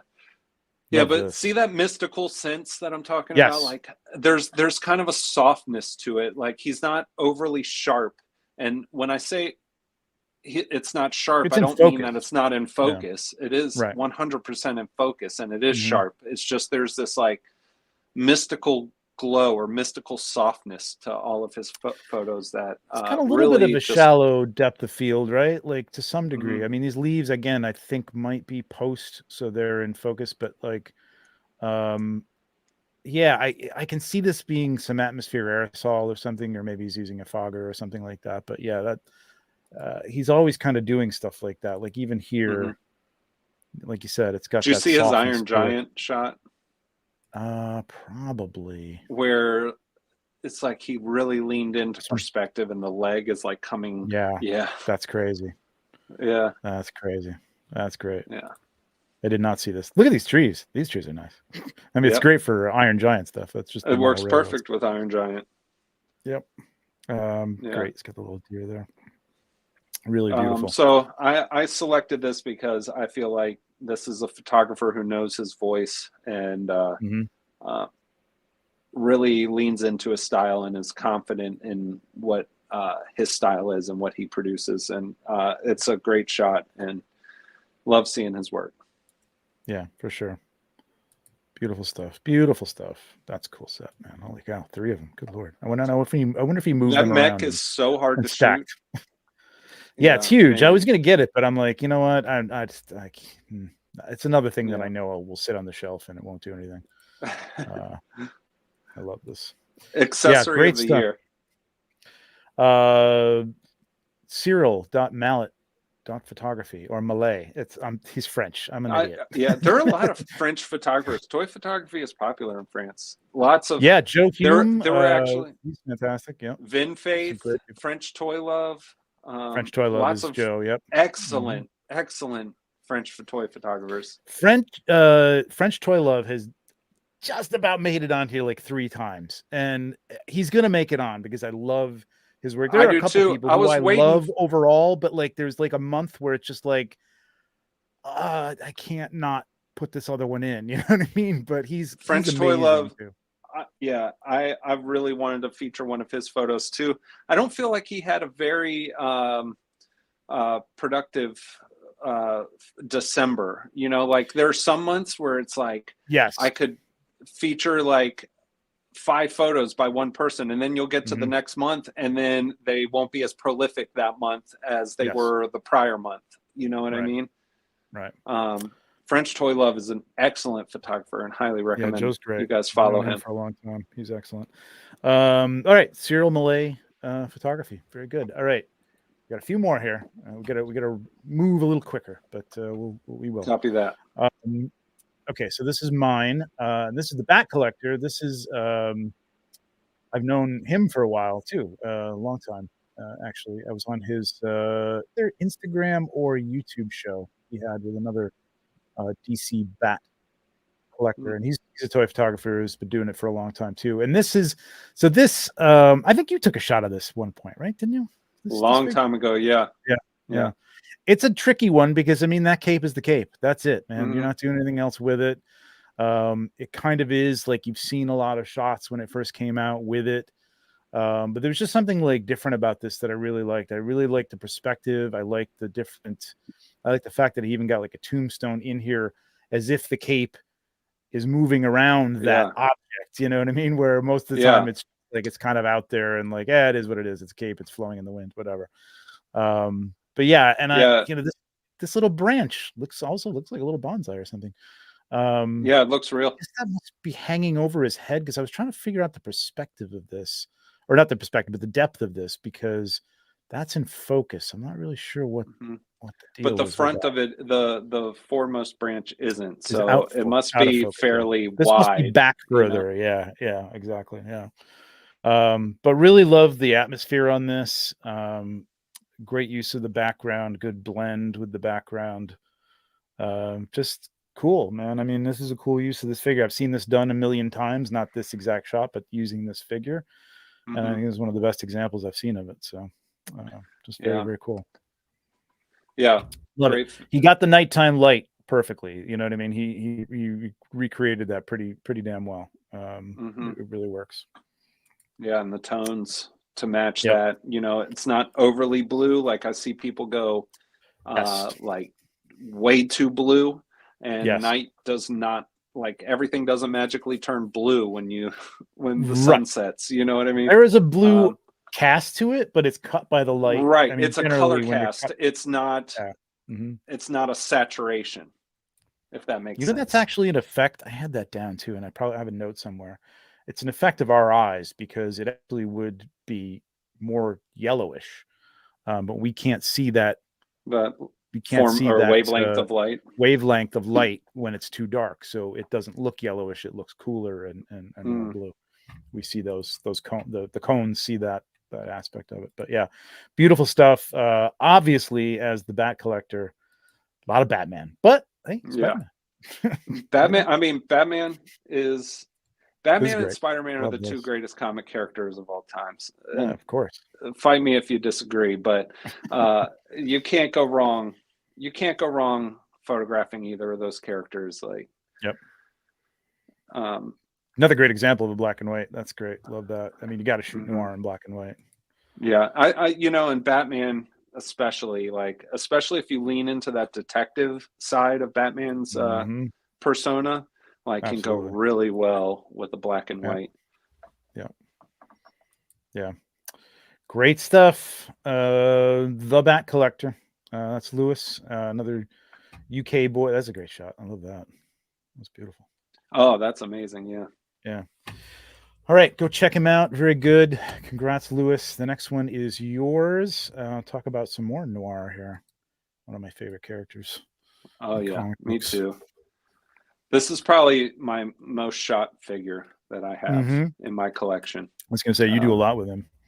Yeah, I really do. I have a 6 scale one, and I have a 12 scale one, and I haven't shot either one of them. Oh man, I just really, I get a lot of my inspiration from like pulp detective novels, like the covers of pulp detective novels, and film noir and stuff like that. And this character just lends itself to the inspiration I find. But Figure 4 Photos, great photographer. Pretty much love everything he puts out. The posing on this, like, you would almost want to call it vanilla posing, but it is not. It's like the hips are a little bit forward. He's got that stance of confidence. The one foot just kind of turned out, like his feet are planted very well. The atmosphere in there, you got the natural light rays coming through. It's not photoshopped, it's practical. Just beautifully lit on the figure. Also foreground, middle ground, background. I have nothing negative to say about this photo. It is fantastic, and Figure 4 Photos puts out bangers pretty much every time he posts. Love the shallow depth, and that the figure is pretty much the only thing that's in focus in this shot. You can't help but look at it, right? Yeah, it's just surrounded by, again, it's that pensive look like you were talking about with the Tarkin shot. And yeah, you're right. Like, this is not just a boring vanilla pose. There's thought put into this, and there's a lot of effort put into this pose too. And it's weird to say that, because I don't think people give credit to you know, some poses that look just kind of, you know, stoic. Yeah, or if it's not an standing. action And pose, heroic or, pose is one thing, but just having someone standing in a room and not looking like they're just an action figure that you just plop down there, but like have yep. there's something, you know, there's motion to what they're doing and how they got to that point in the pose, you know, and you Right. can almost feel it. It's good stuff. Absolutely. I mean, it's just he's got a commanding presence. Like, your eye doesn't really wander in this photo though. Like, you're planted on Rorschach, and like as your eye moves through the photo, you're just moving through Rorschach. I You wonder know if what I that's mean? I Like wonder if it's a factor because of his face. You know what I mean? Like there is nothing to land on human feature wise to go like, oh, I'm going to look at him because I want to see what his, you know, his mouth is doing or whatever. You know what I mean? As a human, you're you know, you're kind of trained to like read expressions and stuff like that, right. which is that's his whole thing. Like, you know what I mean? Like you're not going to read me.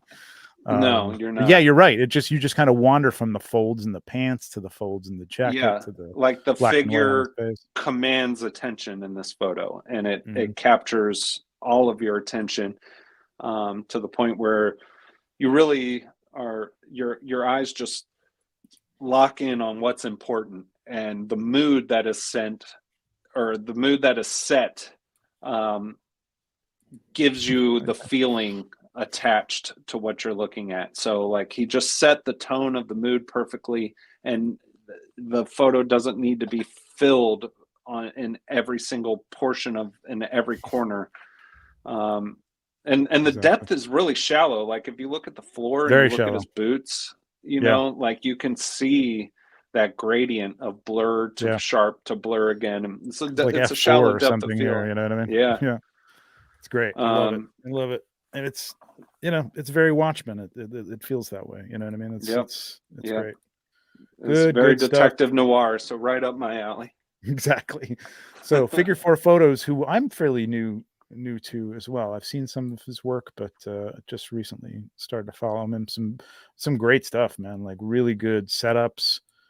And just great light. That's beautiful lighting right there. Oh yeah. Yeah, he knows Gorgeous. what he's doing. Very talented photographer. Hell yeah. Hell yeah. And all, you know, lots of different styles here too. Like not necessarily style, but like lots of different subjects and different type of takes. Yeah, this noir, like that's the kind of stuff, man, I love. Yeah, I cannot wait to get that Batman. Oh, you haven't gotten him yet? Oh man, so good. No, Man. It's so good. no, it's driving me So nuts. good. Yeah. I've Yeah, I can't almost wait to thought see what you about do with him buying for him sure. from a seller and then and then just selling mine when it comes in, just because I'm Yeah. so chomping at the bit to get my hands on So it. Figure 4 Photos. That's Dylan Zelmer on Instagram. Go follow him and get some get 15% off Atmosphere Aerosol if you want. Dude. There you go. All right, jumping over to my next pick. Oh, and you know what? I want to go to his page because I screwed that up because I want to see it nice and big. And this is Davey. I've known Davey for a while. He does a lot of Mythic Legions, a lot of fantasy stuff. Always does the Myth and Fantasy Toy Pick collaboration stuff. I love his work. This particularly stood out to me. There's been a lot of times when I've thought about picking some of his work too, but this just hit me with like a real. Have you ever seen Excalibur from the 80s? Oh yeah. Well, not Yeah. anytime recently, but Right. yeah. It's not a great movie, but I held it deep in my heart only because there was nothing like that at the time. There was, you know, I loved that King Arthur stuff. Always loved fantasy and knights, and there just wasn't a lot of good stuff, at least that I could see at the time. And it was an interesting take on that look too. It was a very 80s take on you know, medieval you know, armor and stuff. But this glowy feel to this. Yeah. And the fact that these are forest, you know, knights, these are the Xylonis flock knights, and they're within, again, here you go, some nice foreground materials here, giving it depth, giving it a frame. I think these plants that he's using, which are, you know, most likely those might be like aquarium the plants. PetSmart.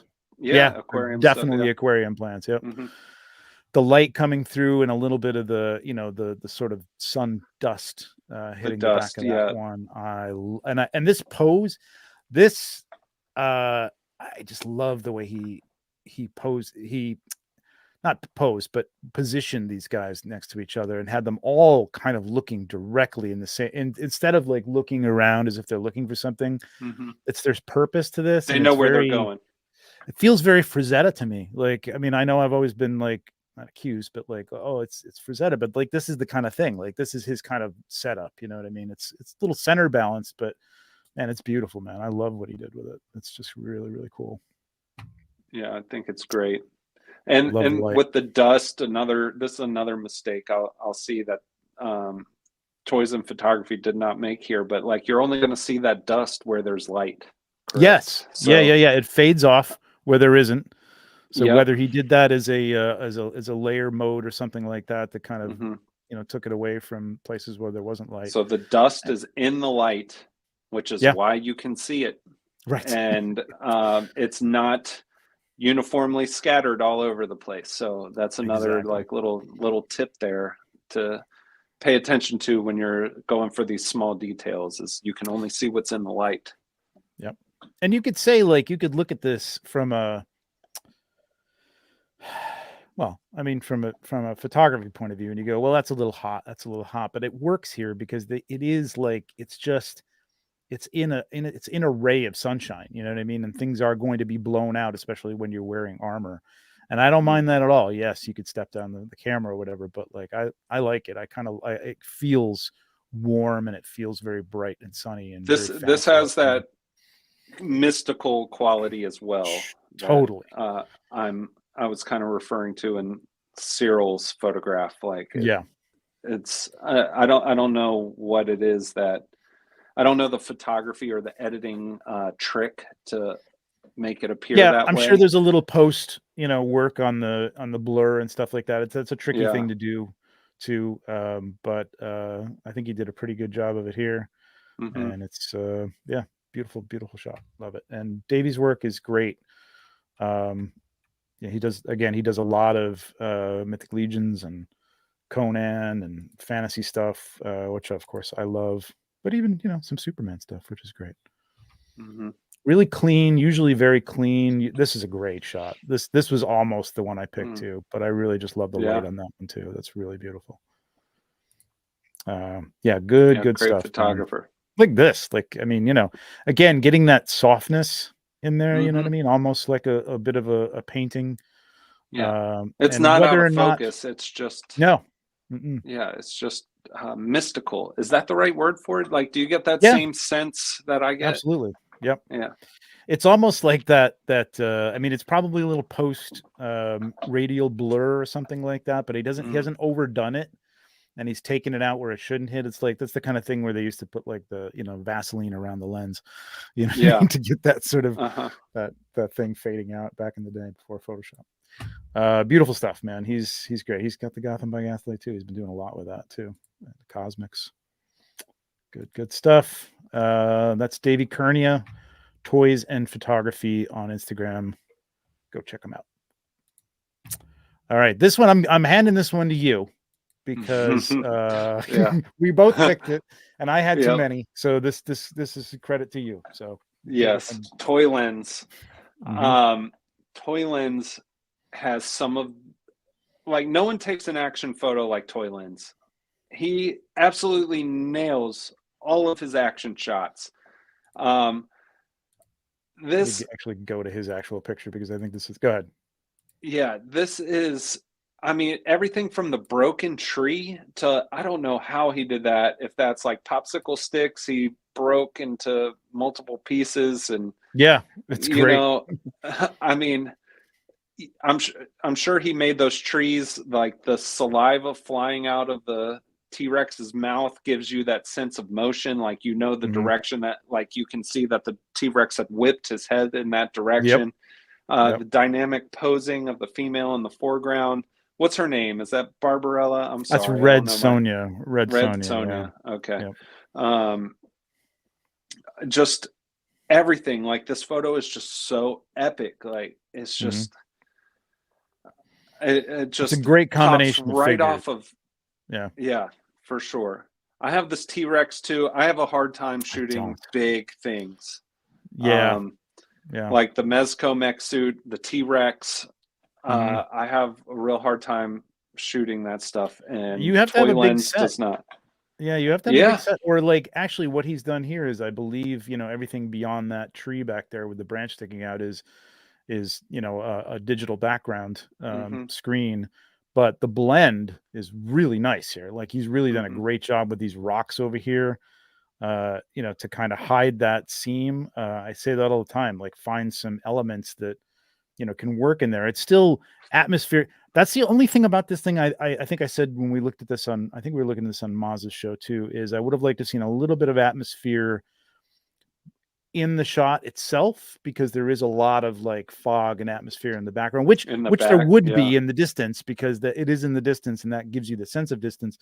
I think I just would have liked to have seen just a little bit of a haze in the, on the lower half of this or something. But other than that, I mean, yeah, it's like a phenomenal shot.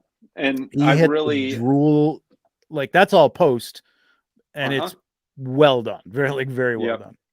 Yeah. It just, I mean, like, it adds something to the photo. It's not just what it adds to me is it gives a sense of direction. Like, you can, like, the T-Rex's head obviously swooped in that direction and has left a trail of the slobber. So, I mean, it adds to the story. I don't think it's unnecessary. If it was just, slobber flying everywhere, like, that would be like, okay, he went a bit overboard or something, but he didn't. Right. And I think the slobber adds to the story, and I mean, he just nailed it. I pretty much love everything he puts out. I mean, even having just, if he had done like the normal, like, you take a little, even if it was like practically take a little glue, or in post, like, just have the drool coming down from the teeth, it would look like the dinosaur is just kind of standing there, and like, it gives it a whole different sense of action. She feels now more in motion, even though she's got a great pose. He feels like he's moving towards her, and there's something's going to happen. Shit's going down like real quick here. So I think it's great. It's great. Yeah. It's good stuff. I think he's one of the best when it comes to action shots, which is one of my weak points. I never do action poses. Like, I'm not an action photographer. I like to do kind of slices of life, which actually Mantu Maru, who we featured earlier in the stream, he's the one who kind of pinned that on me. He was like, you do like slices of life. And I thought that was a good description. And I'm not good at things like this. Like, I'm not like, this isn't the wider setups and things like that. Yeah. Well, not only that, but just like action, like every shot he puts out, I feel like is just a character in movement. Like, there's always movement. And he's really good at portraying that. Yeah, that's a great shot. This was almost another one that I thought about. Me too. Really, that was on my list too. I really love the perspective on this. I was gonna say I might have cropped this over a little bit, but that's me. I think I like, because there is something here. It's not just blackness. There's some cave-like qualities, and I kind of like that everything's almost lined up over here, and it's kind of, again, like what we talked about with the negative space. Like, it works. It actually does work. It would be my inclination, but I think I would have been wrong. Yeah. The lighting steals the show in that photo. Yeah. But sure. Toy Lens is like one of my favorite action photographers. His action scenes are there. You go. Fantastic. That's cool. That's wild. Great setups, man. This is a great looking tree. Oh man, I like that tree. That root is killer.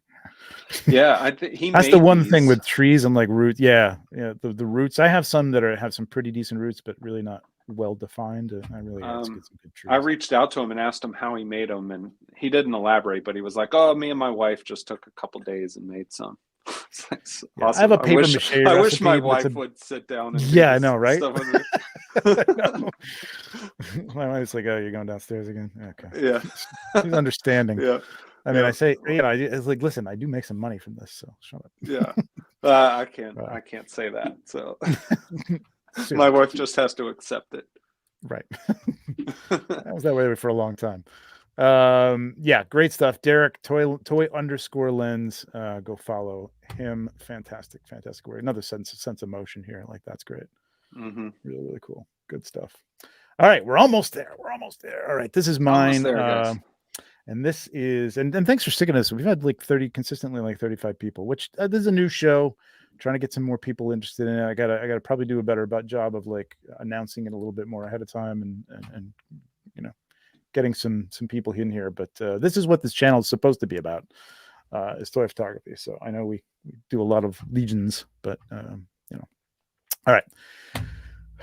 Greg, my friend Greg Shaw, who has had some phenomenal stuff over the last few months, and before that too, but just like he's been really nailing some shots.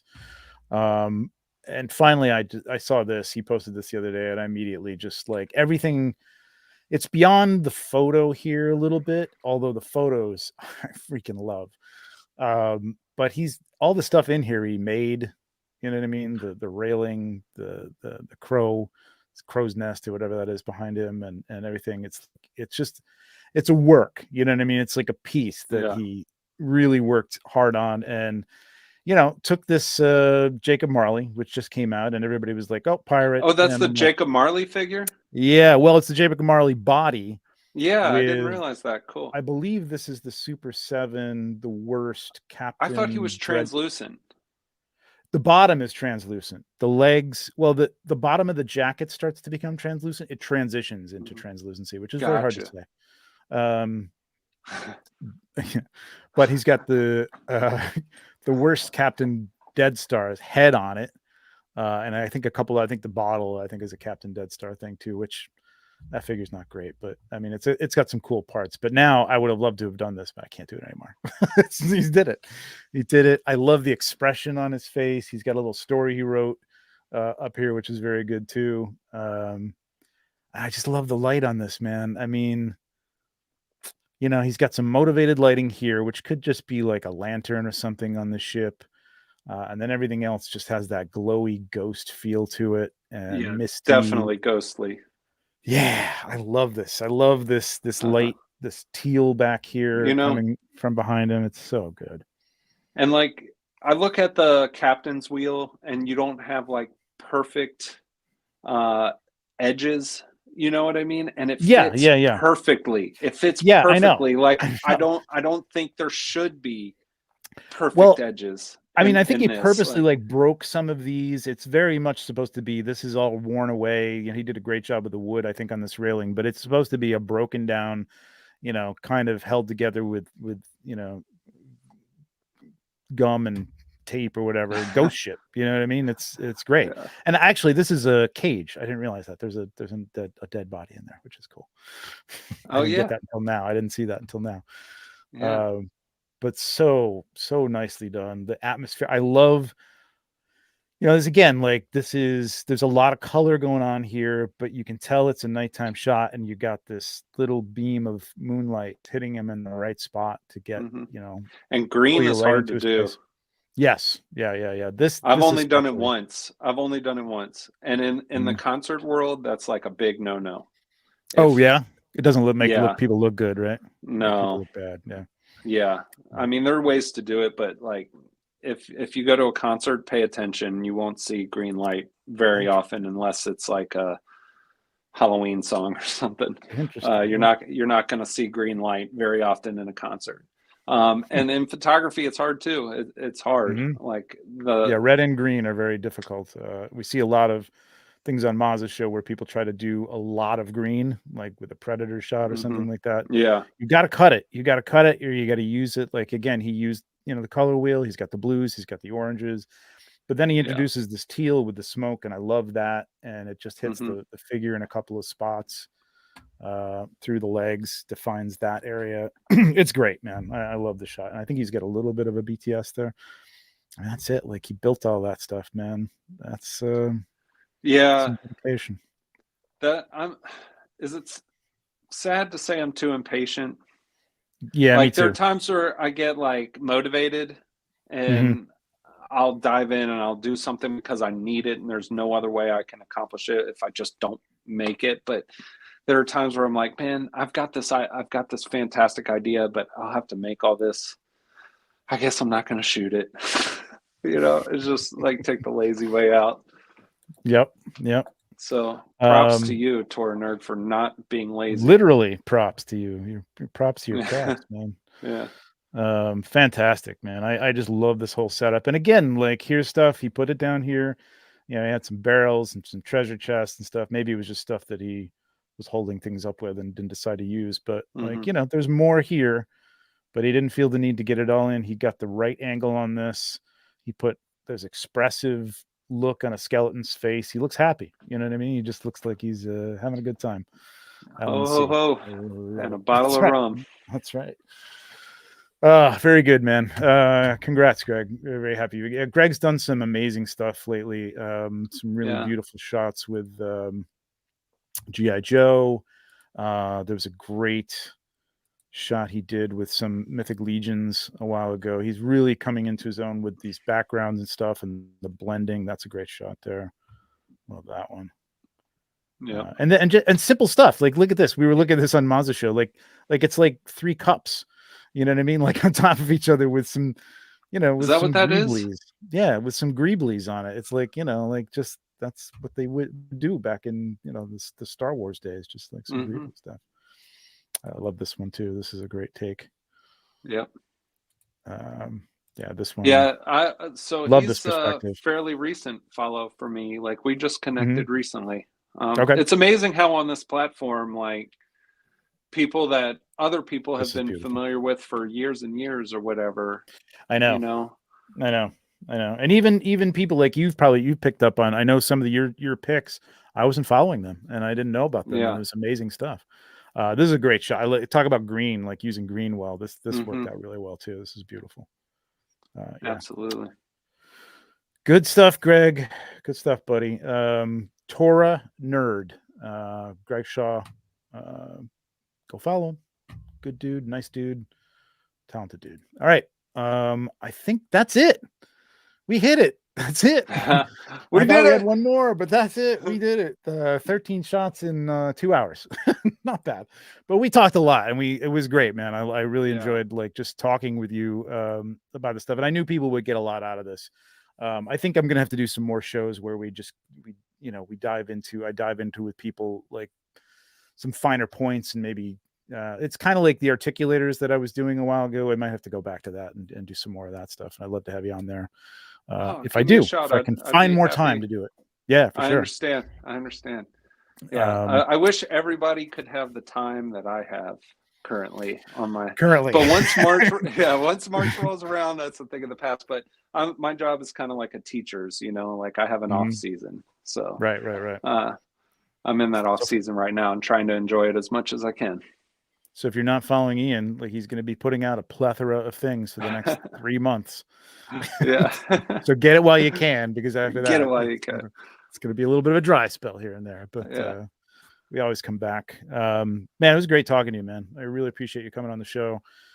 Great picks, great insight. Definitely check out Ian's page too, his reels and stuff. He's doing this is something I've always wanted to do too, is more live. I've gone live with some BTS stuff and talk to people, but like really focusing on one sort of aspect of it, like the lighting. I thought it would be interesting, like all of the shoots that you see and that you find on YouTube and stuff like that, like it's edited and people show, oh, I did this, and then they edit it, and then they're like, and this was step 2, and this was step 3, and this was step 4, and then and that's not how a shoot goes. There's like trial and error, figures fall over, mistakes happen. There's some figuring out to do. And I thought maybe it would be interesting to explore that side of it, to show people that, it's We're all not human. Always a smooth process. You know what I mean? Yep. But at the same time, like, I also don't know if I'm losing people's attention, because it's not like the most friendly format to do something. You've done a good job. I mean, I'd love to see you do that and then like maybe edit it down somehow to, but there's something about seeing it live, but it is very like, I know you're the same way. It's like, it could take me could take me an hour of setup, and I may just like Yeah, have to walk I'm not gonna away. I do may have a to walk away from it, and I'm not just going to leave you sitting there looking at something for yeah. 30 Or minutes while if I go, something doesn't work out and then I start getting anxiety and I'm like, oh my God, I got these people watching me and this isn't working and I've got, like, what am I oh gonna yeah, do? So I don't know the future of that series. hmm I'm gonna try and do more. We'll see.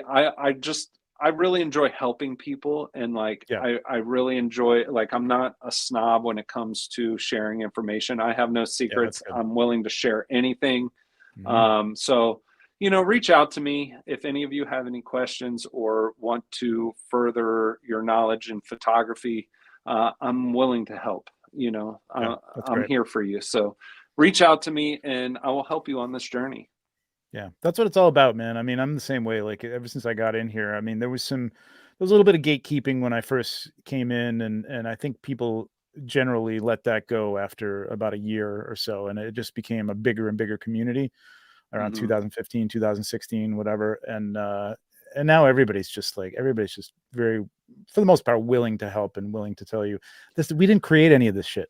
You know what I mean? No. Like it's been around forever. These techniques have been around forever. You Yeah. can find them in other forms of photography. You do other forms of photography. You know it's the case. You can translate it to this stuff fairly directly. So you can learn from other forms of photography too. But yeah, awesome, man. Great stuff.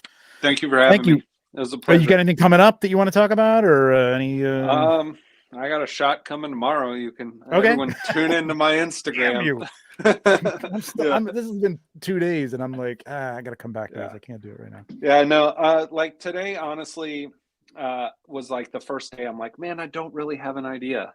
But my Mm. daughter and my wife had off from work and they were taking a nap in bed. And I was just like, what am I going to do? I'll go figure something out, you know? There you go. So, That's it. not my most inspired shot tomorrow, but it's a shot nonetheless. Well, that's all right. As long as you come that, I think I got to get more comfortable in just posting other things. I always feel like I have to do something not epic, but like just like for me, like I feel like I like push something, or I don't know. It's really weird now. I Like understand that totally. yeah, If I'm not confident in the material, I'm not going to yeah, post it. I'm not going to post it. yeah. Like That's that, it. the final product has to be worth it. You know what I hmm mean? Yep. Sometimes I don't always have an idea or whatever, and I'll come up and I'll look at my shelf or I'll look at some Do you accessories ever or I'll just look at a plop things dial. down and try to play with stuff? I don't do I that. If did I don't have an today. idea in mind, I very rarely come up with something. But I have done that. I have done Yeah, I that. mean, today I'll just little spoiler for you guys, but Okay. I just took I got Owlman, or sorry, Bartholomew Vex, Oh yeah. and he's a Puritan, and I just took sorry, my camera's over here. Solomon Kane's head and plopped him on there, and then Oh, I'm okay. using the Owlman All base. right. And look Okay. how Okay. funky this pose is. He's still in the pose Yeah. from the shot, but to get him leaning on this Doesn't altar, matter. that's what I had to do. But it That's doesn't all you're gonna matter see. because it's not in the frame, right? Exactly. Exactly. So, It's like I've taken figures apart, like Mythic Legions figures will come apart because I need to yeah, have somebody in front, and you can't get them kneeling or you can't get them in the right pose. Take the top off, put their torso on a rock, like you're good yep. to go. That's Doesn't the way to matter do if it. it's not in the frame. It doesn't matter. It There you doesn't go. matter. We'll So end with I that. got a little Bartholomew Vex, Solomon Kane mashup coming Cool. at you All right. tomorrow. But no, I don't have anything going on that's worth promoting. Thank you for All right. asking, though. All right. Well, your channel is worth promoting. Your page is worth promoting. So everybody go follow Ian_Saunders_photography. And thank you everybody for hanging out. Thanks for the super chats. Appreciate it. We're building this show. I think it's going to get bigger and bigger as we go along here. Just, I think I finally settled. I didn't tell people this, but finally settled on an every other Monday thing. Mondays seem to work out for me for doing shows. So when Legion's Lounge isn't on one of the early Mondays in the month is probably when we're going to do it. But you got to hit the bell in order to be notified. So make sure you do that before you leave. And again, in the comments, if there's somebody you think we should be looking at, taking a look at account wise, let us know. Would love to see some more stuff, man. It's hard to hit everybody's stuff. We just talked about how difficult the algorithm on Instagram is, and you only have so much time in the day to go scrolling through and looking through things. So yeah, point us in the right direction. I'd love it. Appreciate it. All right, guys. We'll see you next time. See you next month. Bye.